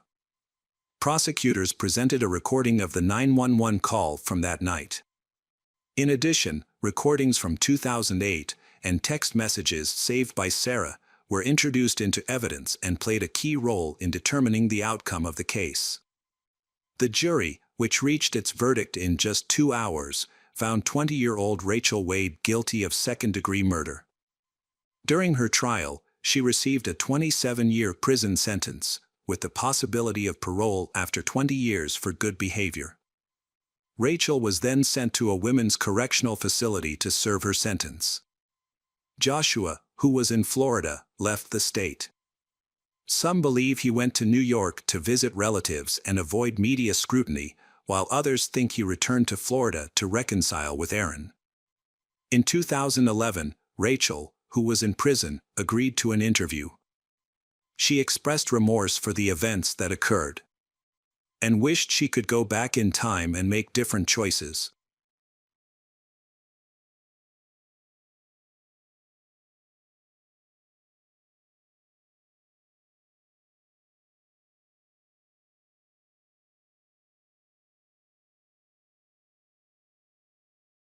Hello friends, welcome to our channel. Today we're going to take a look at another horrible case with you. The case of Hannah Graham. Hannah Graham grew up in a loving family that appreciated the little joys of life. Hannah was smart, healthy, and musically gifted. She was a vibrant young woman until she met Jesse Matthew, and her vibrant life took a dark turn. In every photo, from childhood to adolescence, Hannah is smiling. Those who knew her knew of Hannah's great ambition and ambition.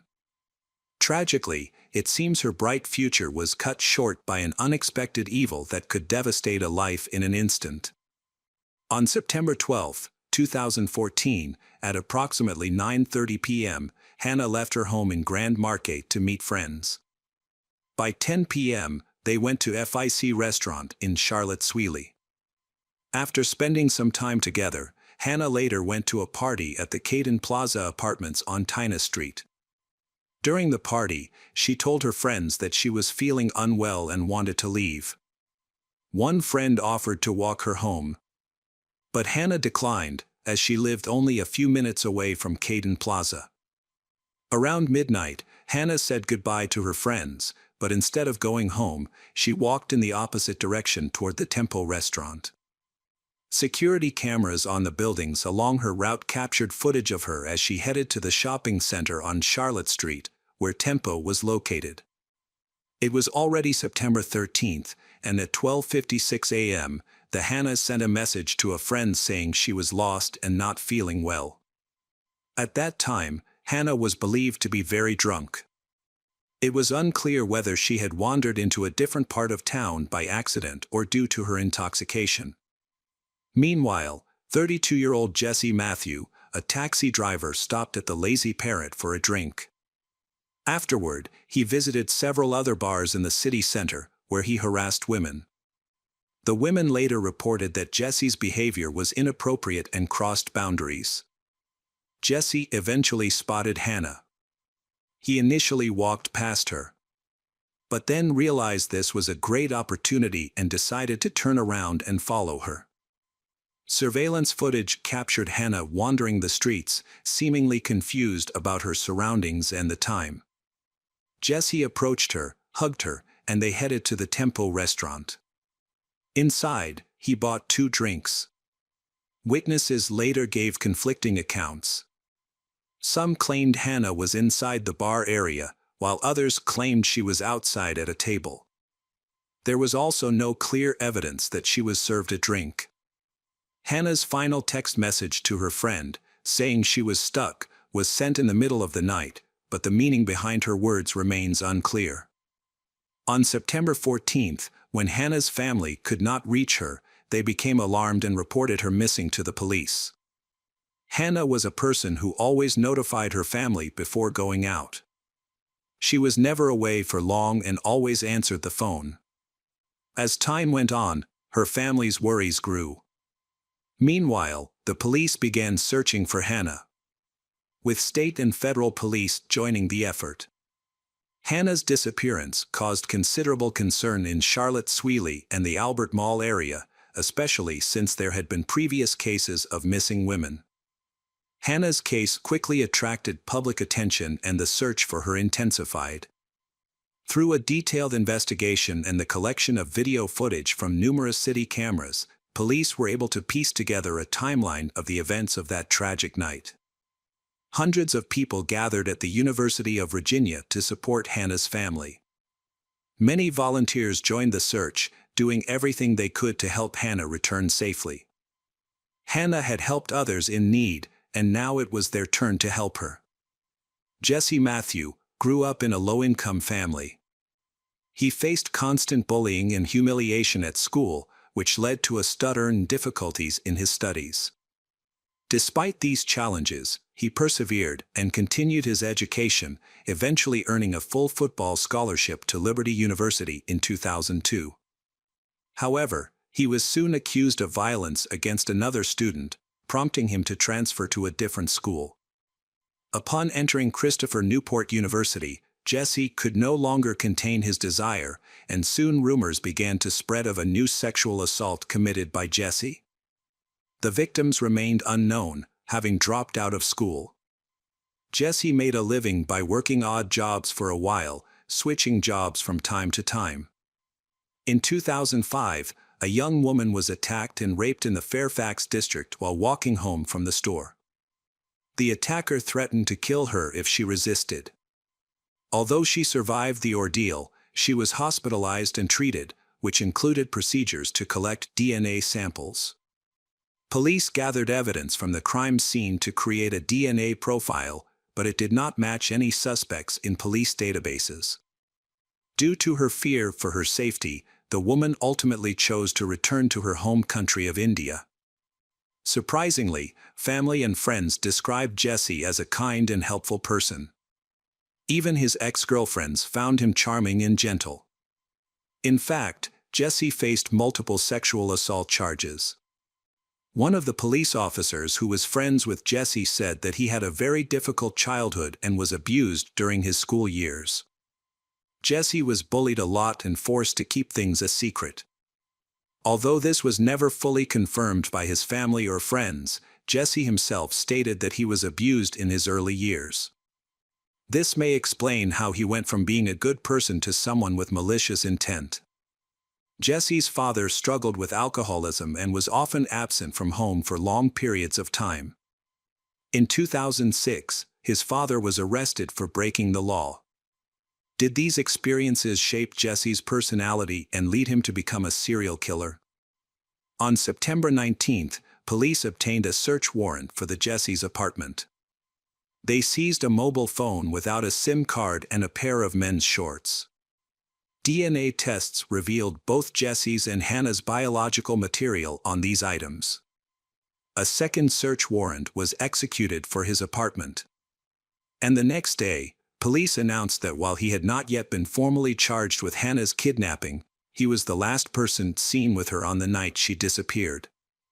During this second search, several bags of evidence were collected, including a phone, laundry, bedding, a pillow, clothing, a toothbrush, test tubes of hair, a wallet, and a cigar butt. Police obtained a third search warrant, allowing them to collect a pair of white shorts, a maroon shirt, and a towel with a reddish-brown stain.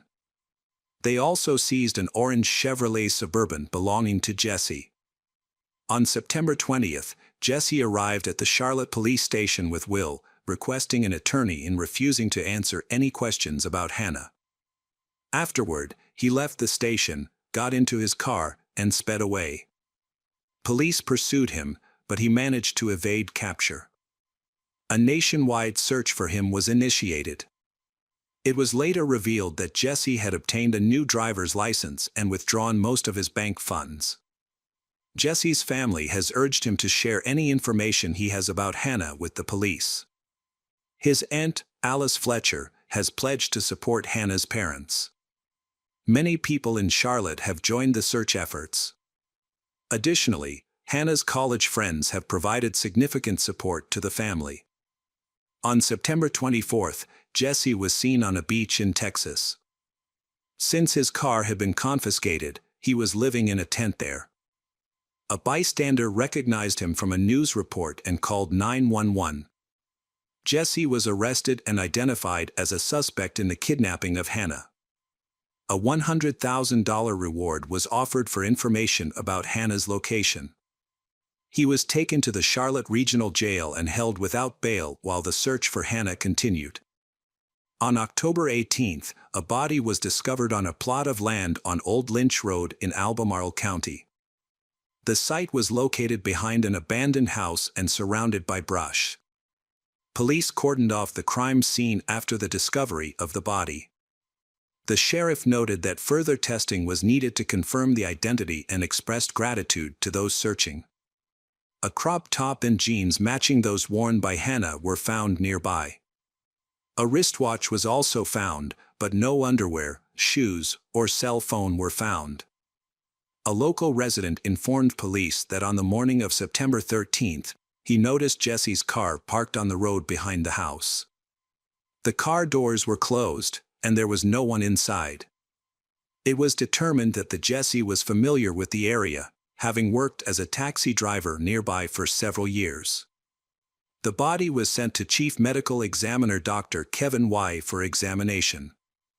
He conducted an autopsy and concluded that the death resulted from intentional violence, with strangulation being the likely cause. Further tests showed broken noses, and the examiner confirmed that the victim was Hannah Graham. DNA evidence was collected, allowing police to link Jesse to Hannah's murder.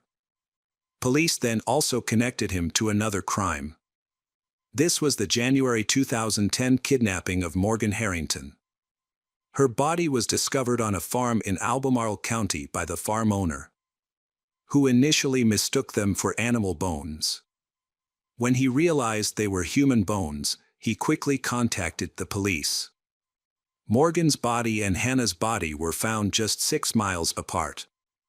The DNA from Morgan's shirt matched that of Jesse Matthew, and surprisingly, it also matched evidence collected in 2005 in Fairfax. On February 10, 2015, Jesse Matthew was formally charged with the murder of Hannah Graham. He faced charges of first-degree murder and kidnapping. Prosecutors sought the death penalty. Attorneys proposed a plea deal that would have reduced his sentence if he confessed to the murders of Hannah Graham and Morgan Harrington. The victims' families met to discuss the deal, but when they learned that it only carried a 25-year sentence for murder, they rejected it.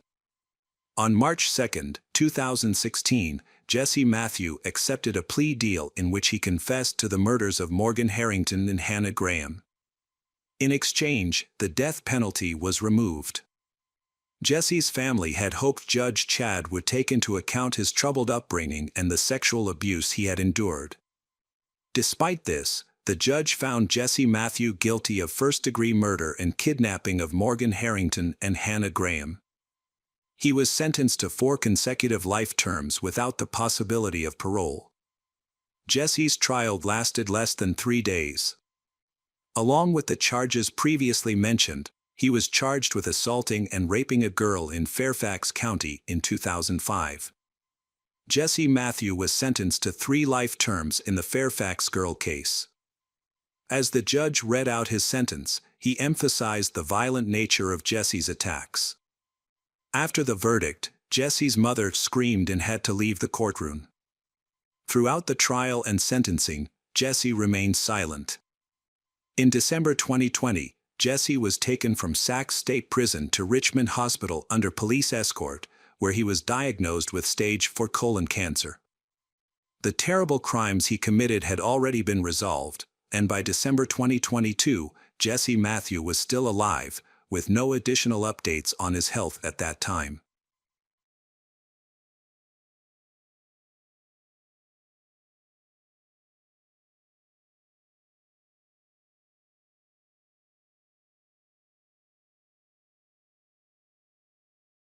Hello, crime enthusiasts, are you ready for another chilling investigation? The case of Brianna Nugent. Brianna grew up in Hayden, Alabama, USA. Her friendly personality helped her make many friends. She doesn't care about boys at school. Instead, she devotes herself to her studies with the goal of becoming a nurse. After graduating high school, she enrolled in the nursing program at Wallace Community College. There, she met Stephen Nix, who was known to enjoy drinking and gambling. He was not concerned about having a stable job and often acted irresponsibly. Stephen worked as a cleaner at the medical center where Brianna was interning, and he seemed uninterested in improving his life. Despite their differences, they began dating, and at one point, Brianna moved into his house, where he lived with his parents.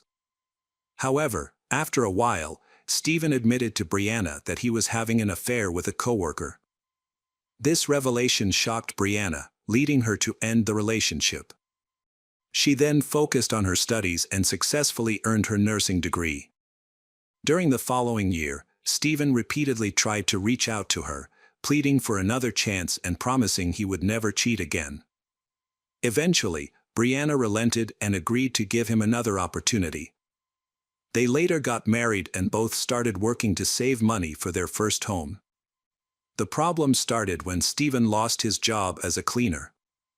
He attempted to find another job but had difficulty maintaining any position for long. After several attempts, he eventually stopped looking for work altogether. His daily routine began to mirror that of a teenager. He spent his nights playing computer games and slept until the evening. Although Brianna had a good income, but Stephen, who was not contributing financially, took control of the family budget. Brianna had to ask him for every dollar she needed for basic necessities, often pleading with him for even essential items and food. However, Stephen didn't control his spending, so he ended up in debt of about $50,000. To address this issue, he persuaded Brianna to declare bankruptcy.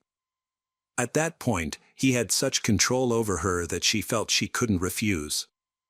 In 2019, they went through with this plan, and the debts were eliminated, but it took a big toll on Brianna, leaving her morally exhausted. The stress caused by Stephen led her to depression, requiring expensive medications. After a few months, she was offered a life insurance policy at work, which depended on her income as a nurse. When she brought it up to Stephen, he agreed it was a good idea. By February 2020, Stephen was still unemployed and was heavily reliant on Brianna. She started to suspect that he might betray her again and feared he was using illegal drugs. To protect herself, Brianna hid her medications from him, but he continued to control her finances and her life. She felt trapped in a toxic relationship and was unsure how to escape, fearing her parents would judge her for wasting time on someone unworthy.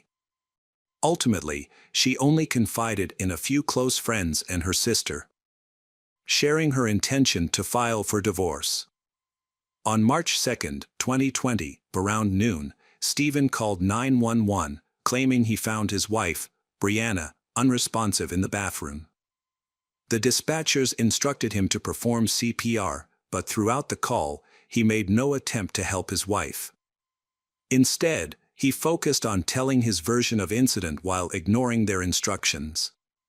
5 minutes later, when paramedics arrived, a county sheriff's deputy and some of Stephen's family members were already present. It was unusual that an officer, who was supposed to be half an hour away from the incident, arrived even before the paramedics. The Stephen family lived far away, yet they arrived at his house very quickly. Soon after, Brianna's relatives also arrived. Stephen called his mother and sister at 12:20 p.m. after the ambulance had arrived. He informed them that Brianna had ended her life and said he had witnessed similar things in the past. His family was shocked and rushed to the house. The medics tried to revive Brianna. But it was too late. By the time the ambulance arrived, she was already cold, indicating that she had been dead for several hours. A syringe with an 18mm needle was found nearby, leading to speculation that Brianna may have died from an overdose of illegal drugs. Stephen explained that his wife's body had already cooled down when he found her. He said he was preparing to go outside when he heard a loud noise from the bathroom, which sounded like something had fallen.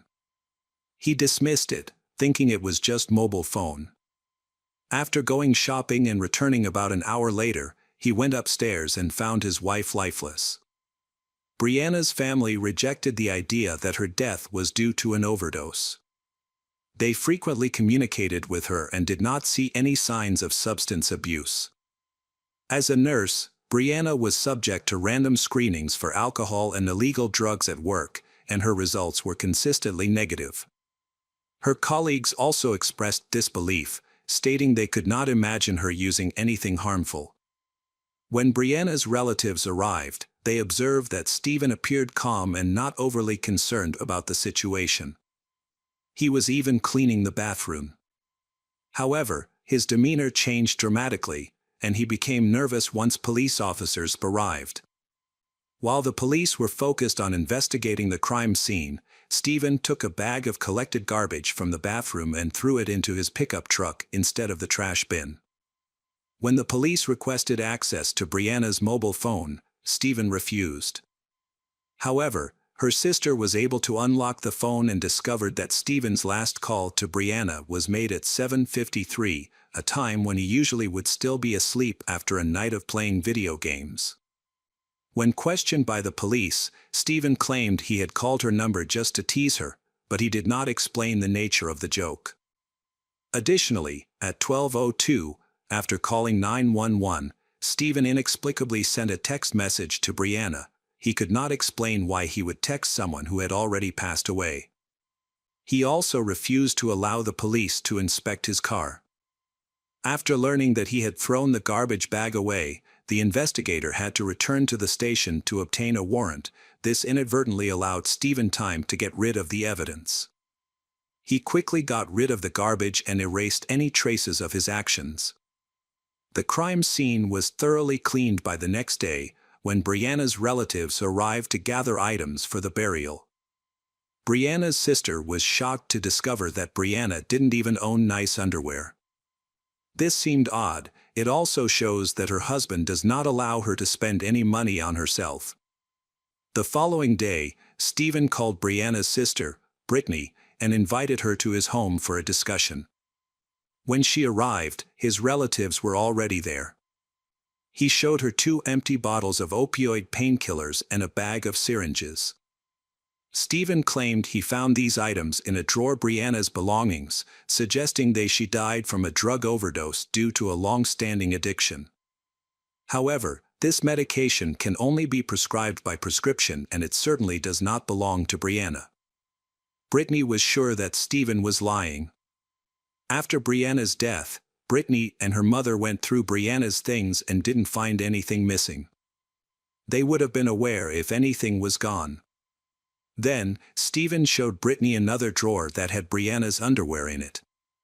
He claimed to have found more evidence there that Brittany and her mother had overlooked.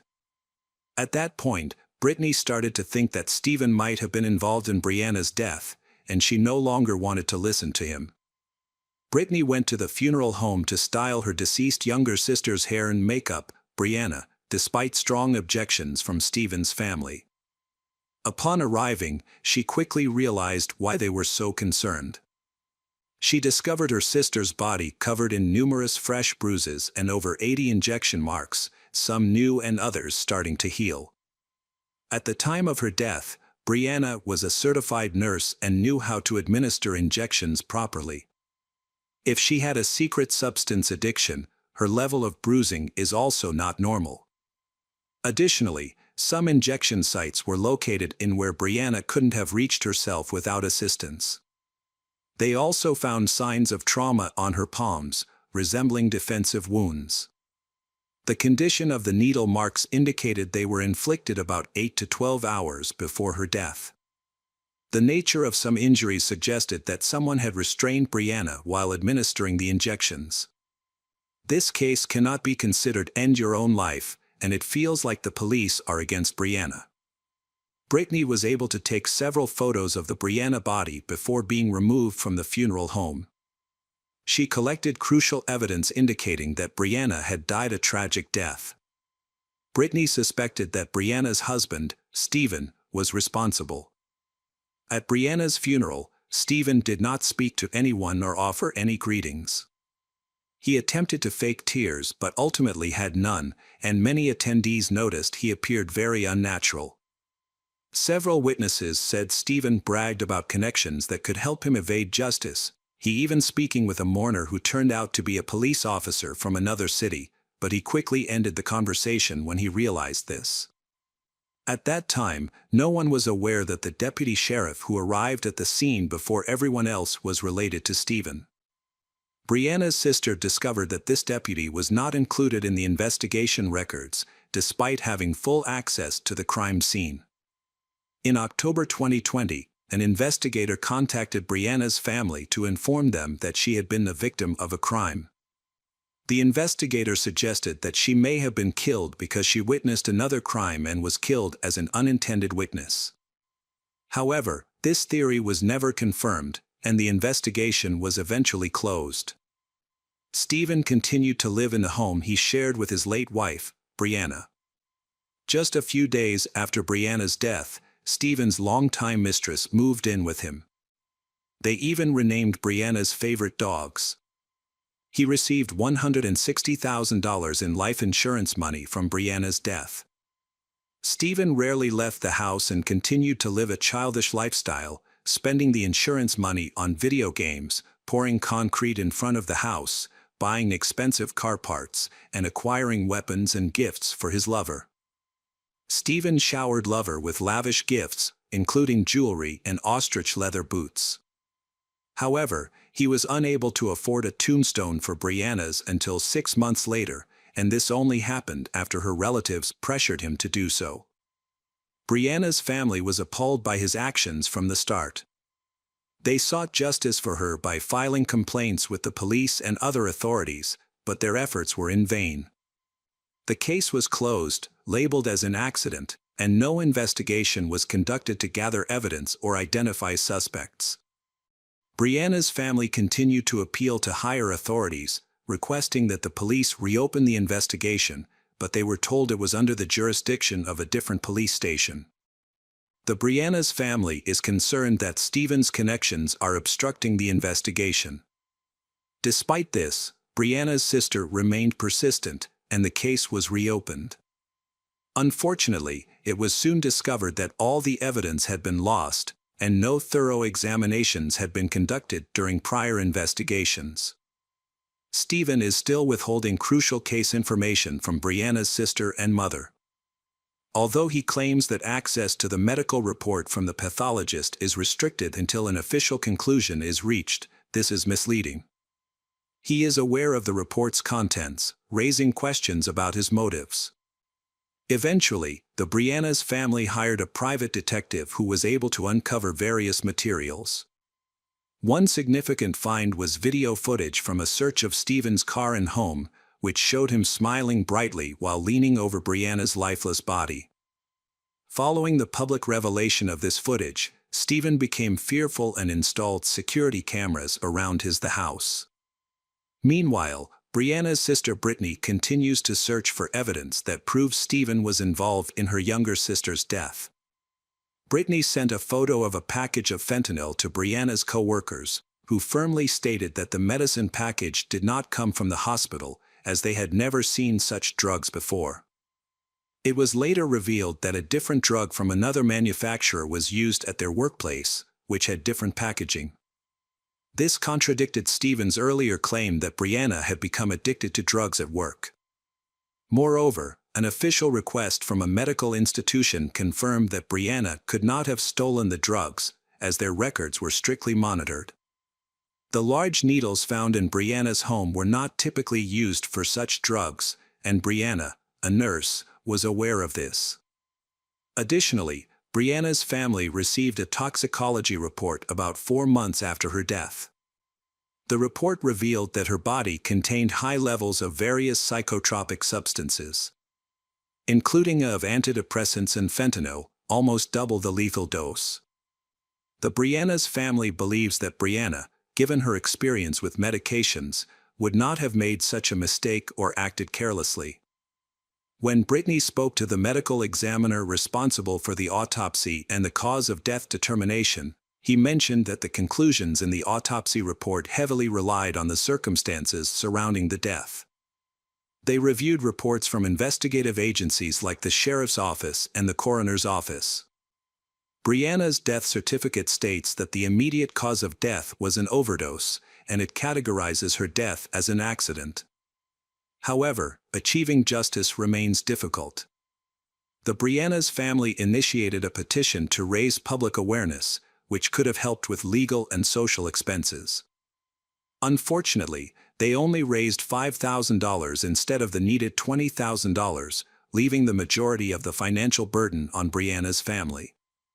At the funeral, Stephen did not give a farewell speech to his wife, and he chose to remain silent. Brianna's family observed that he displayed no signs of regret or sadness, appearing completely indifferent. This was surprising, especially considering that only 6 months earlier, he had grieved the loss of a friend for nearly a week, yet the death of his wife seemed to have no effect on him.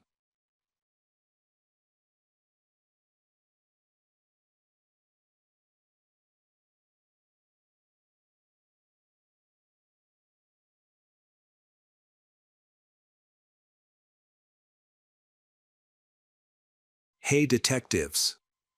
Welcome back. We've got another mysterious case to explore. The case of Sydney Stevens. Pinckneyville, located in the United States, is a small town known for its friendly local community and laid-back lifestyle. It is also a great place for fishing enthusiasts. On July 25, 2010, 2 fishermen were fishing in the near Boku Creek Bridge south of Pinckneyville when they spotted a strange object in the water. Approaching it, they realized it was the body of a girl floating face down. Her right arm was tied with a rope to a concrete block, but the body had risen to the surface due to decomposition and shallow water. The body was in a deteriorated state, making identification difficult. The only clues were a belly piercing and a necklace with a musical note pendant. After checking the information in the database, law enforcement officers discovered that a similar girl had recently disappeared. She was Sydney Stevens, 15, who had gone missing on July 19, 2010, exactly 1 week before body was discovered. Sydney's parents, Tracy and Tim, said she had recently suffered from mental health issues after learning that they had separated shortly before she went missing. She was shocked to learn that Tim, the man who raised her, was not her biological father. This revelation led to a mental disorder and severe depression. She ran away from home multiple times, isolated herself from friends, and even attempted ending her life. To protect her, the family decided to keep her at home under supervision. At this time, she was either cared for by her mother, Tim, or her 17-year-old half-sister, Dakota Wall. The house doors were kept locked, and everything was under control until the morning of July 20th, when her mother found she missing at 6:30 a.m. Tracy suspected something was wrong because Sydney's room was in complete disarray, the dresser was overturned, and belongings were scattered everywhere. She called Dakota, who suggested Sydney had run away again. However, Tracy's concern grew when she saw that Sydney was not logged into social media since the previous evening, which was unusual. Upon inspecting the room, she noticed all of Sydney's personal items were still there, including her purse, phone, shoes, and clothes. It didn't seem like she had run away, it was as if she had left in her pajamas and without shoes. Tracy attempted to locate Sydney but was unsuccessful. Sydney's friends were also unaware of her whereabouts, so Tracy filed a missing Sydney report with the police. The detectives were initially hesitant to take on this case. They knew Sydney had problems, so they thought she just ran away from home again and would come back home later. Therefore, investigators shelved Tracy's testimony and only her relatives and friends participated in the search for her. They searched, but in vain. A week later, on July 25, 2010, her body was discovered underwater. Her mother, Tracy, was summoned to the police station to identify her. Tracy immediately recognized her daughter's jewelry and confirmed a belly piercing. Dental records definitively identified the body as Sydney's. Once the body is identified, police need to determine what happened to her. The autopsy revealed shocking details, that is, Sydney was murdered. Forensic experts found evidence of multiple injuries, including gunshot wounds and signs of a violent death. This thing stunned everyone. They could not understand why the suspect could target the young girl in such a brutal way. The day before Sydney disappeared, she had planned to go on a hike with her friends, but her mother did not allow it, which made her very sad. She spent the entire day alone under house arrest. When police investigated the house, they found no signs of a break-in. The doors were always kept closed, suggesting that either a family member let the kidnappers in, or they had a key. The relatives insisted they didn't give keys to any strangers. At the time of the incident, only Tracy and Dakota were in the house. The police began questioning the closest relatives, friends, and Sydney's acquaintance, as those close to the victim are often involved in such crimes. Due to the violent nature of the crime, the investigators suspected a personal motive. Tracy reported coming home around 10 p.m. At that time, Sydney was in one room watching TV. Tracy had taken prescribed medication to sleep in her room. Tim was not home that night. He was on a business trip. The most scrutinized individuals were Sydney's sister, Dakota, and her boyfriend, Chad Bennett, who is 20 years old. They both denied any connection to the crime. Dakota stated that she saw Chad the day before, when he visited her to watch a movie, after which he went to work. Chad confirmed her account. However, detectives were suspicious of Chad because he had a criminal record, which included possession of illegal substances and petty theft. As a result, the police brought in his accomplices for questioning: Carl Dane, 18, James Glazier, 17, and Robbie Mueller, 15. All three were friends with Dakota, the old sister of Sydney. During questioning, the young men were evasive and inconsistent in their statements. Ultimately, they told a similar story but with different details. According to their accounts, on the night of July 19, 2010, Carl, James, and Robbie went to Sydney's house. They had a brutal plan, as part of their group ceremony, which required performing an evil deed. The plan was to kill Sydney's mother, Tracy, without leaving any evidence. However, as they were moving around house, Sydney woke up, stepped into the hallway, and called for her mother. The attackers stopped her in time, preventing her from making any noise. They held her mouth and nose so tightly that she lost consciousness. Then, they decide that killing Sydney is enough for their initiation ceremony and they choose not to harm Tracy. They carried her body to the car, but she regained consciousness. They continued to torture, beat, and strangle her until she passed out again. They then disposed of her by dumping her into the water, tying a concrete block to her body so it would sink and so that no one can find the body.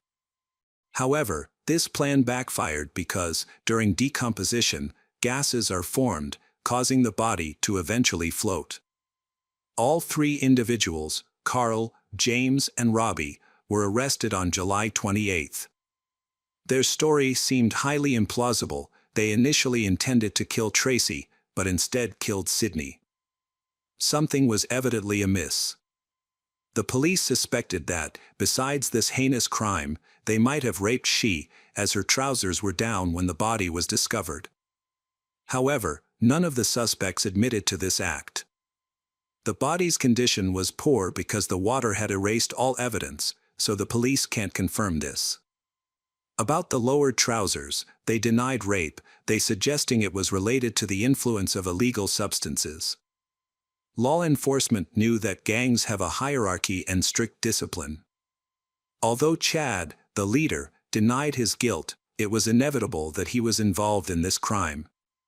In fact, the attack could only have been carried out with his approval, especially since he could not avoid participating in the initiation everyone was talking about. It was known that Sydney had gunshot wounds, but members of Chad's team chose not to mention it, resulting in their statements being unreliable. Sydney was shot with a .22 caliber pistol. Carl, a member of Chad's group, who had once met Sydney, possessed a .22 caliber Ruger pistol. This weapon was quite costly, and Carl claimed he couldn't afford it, saying Chad had given it to him. Under the pressure of skilled police questioning, members of Chad's team admitted that he directed their actions. They agreed to testify against he, even though he continued to deny any involvement in the crime. Consequently, Chad was also arrested, though the police suspected there were more people involved in Sydney's murder. They believed Dakota might have been part of it, but she continued to deny any involvement, asserting that she loved her sister and they had a good relationship. Detectives continued their investigation after noticing many inconsistencies in the story. When speaking with the Sydney family's relatives and friends, detectives discovered that Dakota actually despised Sydney. She usually tries to join Dakota in group activities, which annoyed the group, especially Dakota. Dakota wants to spend more time with her boyfriend, Chad, instead of with her. However, Dakota was responsible for looking after she while their parents were at work and also have to clean and do other housework. Dakota couldn't get rid of Sydney, so she had to put up with it. At Sydney's funeral, Dakota appeared happy during the service. She smiled casually and chatted cheerfully with everyone who came to pay their respects. She seemed unaffected by her younger sister's passing. Police followed Dakota and they later questioned her for several hours. The detectives intentionally confused her with unexpected questions to catch her in a lie. Eventually, she began to disclose some details. She admitted that during a trip to another city, Nashville, she overheard her friends from the group discussing what had happened. This was on July 21st. Just 2 days after Sydney disappeared. She said 2 members of the group, James and Carl, were talking about the murder. At first, she thought they were referring to someone else since Sydney's body had not yet been found, but then she realized they were speaking about her 15-year-old sister, Sydney. They discussed how they beat, strangled, and drowned Sydney, then tying body to a concrete block. Dakota began her story by explaining that on July 23rd, she was with Chad's group at Carl's house, where she overheard a conversation about the murder. Carl mentioned having a gun and he shot someone with that gun. Under police pressure, Dakota disclosed more details, admitting that she knew who was in a car parked near the house on the night Sydney disappeared. These individuals were members of Chad's group. They entered the house and did something to Sydney. She confessed this to the officer, but explained that she had been too afraid of they to speak up earlier. However, Dakota's account was becoming inconsistent. In her new testimony, she alleged that Carl had threatened her life if she informed the police. The officers noted her lack of emotion and how careful she was in giving her testimony. Investigators knew that she seemed pleased about Sydney's death, casting doubt on her innocence. To probe further, the police pretended to know everything about the crime, including Dakota's relevance, but claimed they were unclear about the motive. This unsettled she, yet she did not confess to any wrongdoing. The case garnered public attention. They intensely discussed the shocking crime. Rumors circulated widely, including one claiming that Dakota discovered Sydney's diary a few days before the crime, revealing that Sydney had slept with her boyfriend, Chad, 2 years earlier. It is important to mention that 2 years earlier, Dakota had not met Chad, yet this might have infuriated her as Sydney's older sister. However, the romantic relationship, especially between Sydney and Chad, was never verified and was doubtful to investigators since Sydney was only 13 at the time. Although this motive wasn't confirmed, there were several other possible reasons for the murder. The following day, Dakota was called in for questioning again. She alleged that her boyfriend, Chad, who was accused of the crime, had shown disturbing behavior. He was aggressive and often lost control, attacking people frequently. It seems that he cannot avoid committing a serious crime. He had a conflict with Sydney's ex-boyfriend, Bubby. According to Chad's testimony, he heard voices urging him to attack his family. He even set their house on fire. He also allegedly shot his favorite cat, hitting it with 15 bullets. None of these claims were verified. Detectives also knew that at 10 p.m. on the night of Sydney's disappearance, Dakota called he. It's believed that the group members arrived at her house then, possibly asking Dakota to open the door or planning something before the attack. Dakota did not answer the police's questions about Sydney's murder, and it seems she is deliberately trying to mislead the investigation. As a result, she was arrested for obstruction of justice. However, at that time, the police did not have enough evidence to proceed with a trial. Chad admitted to being the leader of a gang called the City Saints, whose members followed his orders without question. This thing might have endangered Sydney's life. Chad, however, insisted that he never ordered the murder of Sydney and denied any involvement, even expressing regret over the incident. Meanwhile, Carl participated in interrogations for 2 days as the prosecution prepared for the trial. He recounted that on the night of Sydney's disappearance, he had been drinking at night. Then, Robbie, also drunk, came to see him and suggested going somewhere. Carl agreed without asking for details and to feel secure and took a .22 caliber pistol with him. Carl was very emotional during the interrogation and openly cried. This made the detectives question whether he was an accomplice to a terrible murder or no. It was possible that he went for a walk without knowing Robbie planned to kill Sydney. However, the police were skeptical about his tears, as they could be a sign of remorse or a disguise. Carl stated that they picked up James on the way and drove to the Sydney family's house.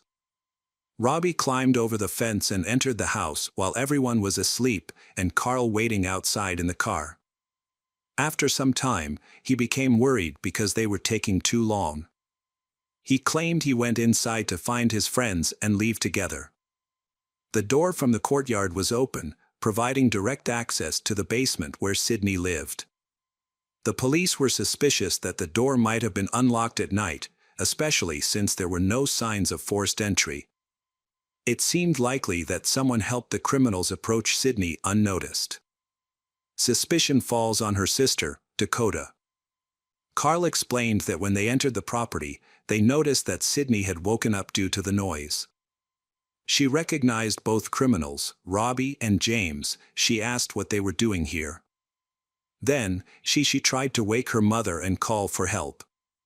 However, Robbie attacked although she resisted, but they overpowered her. He threw her onto the couch and tied her hands, but she fought back fiercely. He then pointed a gun at her. Likely due to the shock and injuries from the struggle, so she lost consciousness. They were aware of her mental health challenges and her history of running away from home, so they decided to make it look like she had run away again. They removed from the house through the open door, dragged her to their car, and drove off with her to ensure she wouldn't be found. Halfway through the journey, Sydney regained consciousness and began to resist desperately. Immediately after that, one of the attackers forced her to the ground and strangled her. He kept her in that position for a long time, until she passed out again. They then took to a river by car, but she regained consciousness again midway. During this time, they claimed that she expressed a desire for intimacy, and they had had intimate relations with her. And the strangulation may have been part of a perverted game. Subsequently, Sydney was shot in anger and thrown into the water. However, this testimony of incident was met with disbelief. It was obvious that the intimate intercourse was not of her own volition. Robbie presented a different account to the police. He stated that Carl played a significant role in torturing the girl. Carl had previously been in a brief 3-day relationship with she, but then she broke up with him because he didn't care about her, after which she began seeing someone else. Afterward, he vowed to take revenge on all the girls who betrayed him, starting with Sydney. At that time, no one expected his anger to lead things so far. Robbie, the youngest in the group, at just 15, insisted that he hadn't harmed anyone. As a new member, he simply followed the others and did what they told him, staying within the boundaries of what was allowed. On October 5, 2012, Chad's group members disclosed new information about the case. The police finally gathered enough evidence to build a full case and charge the group members. That day, they questioned Dakota to understand how the door to Sydney's room could have been left open at night. It's known that due to her mental illness, she could pose a danger to herself. Her mother ensured that she couldn't leave by keeping the door always locked. Sydney was under house arrest during all of this. It became evident that the incident was neither accidental nor mistaken because her mother and Dakota were meant to supervise every evening. During questioning, the police were able to get Dakota to confess. She admitted she left the door open, intending to play a prank on her sister, coordinated with members of the group.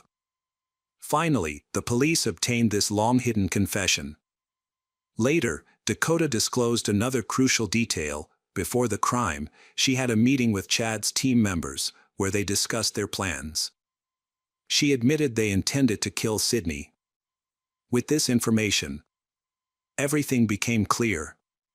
Even if Dakota didn't directly participate in the murder of Sydney, she was aware of it and did nothing to prevent it.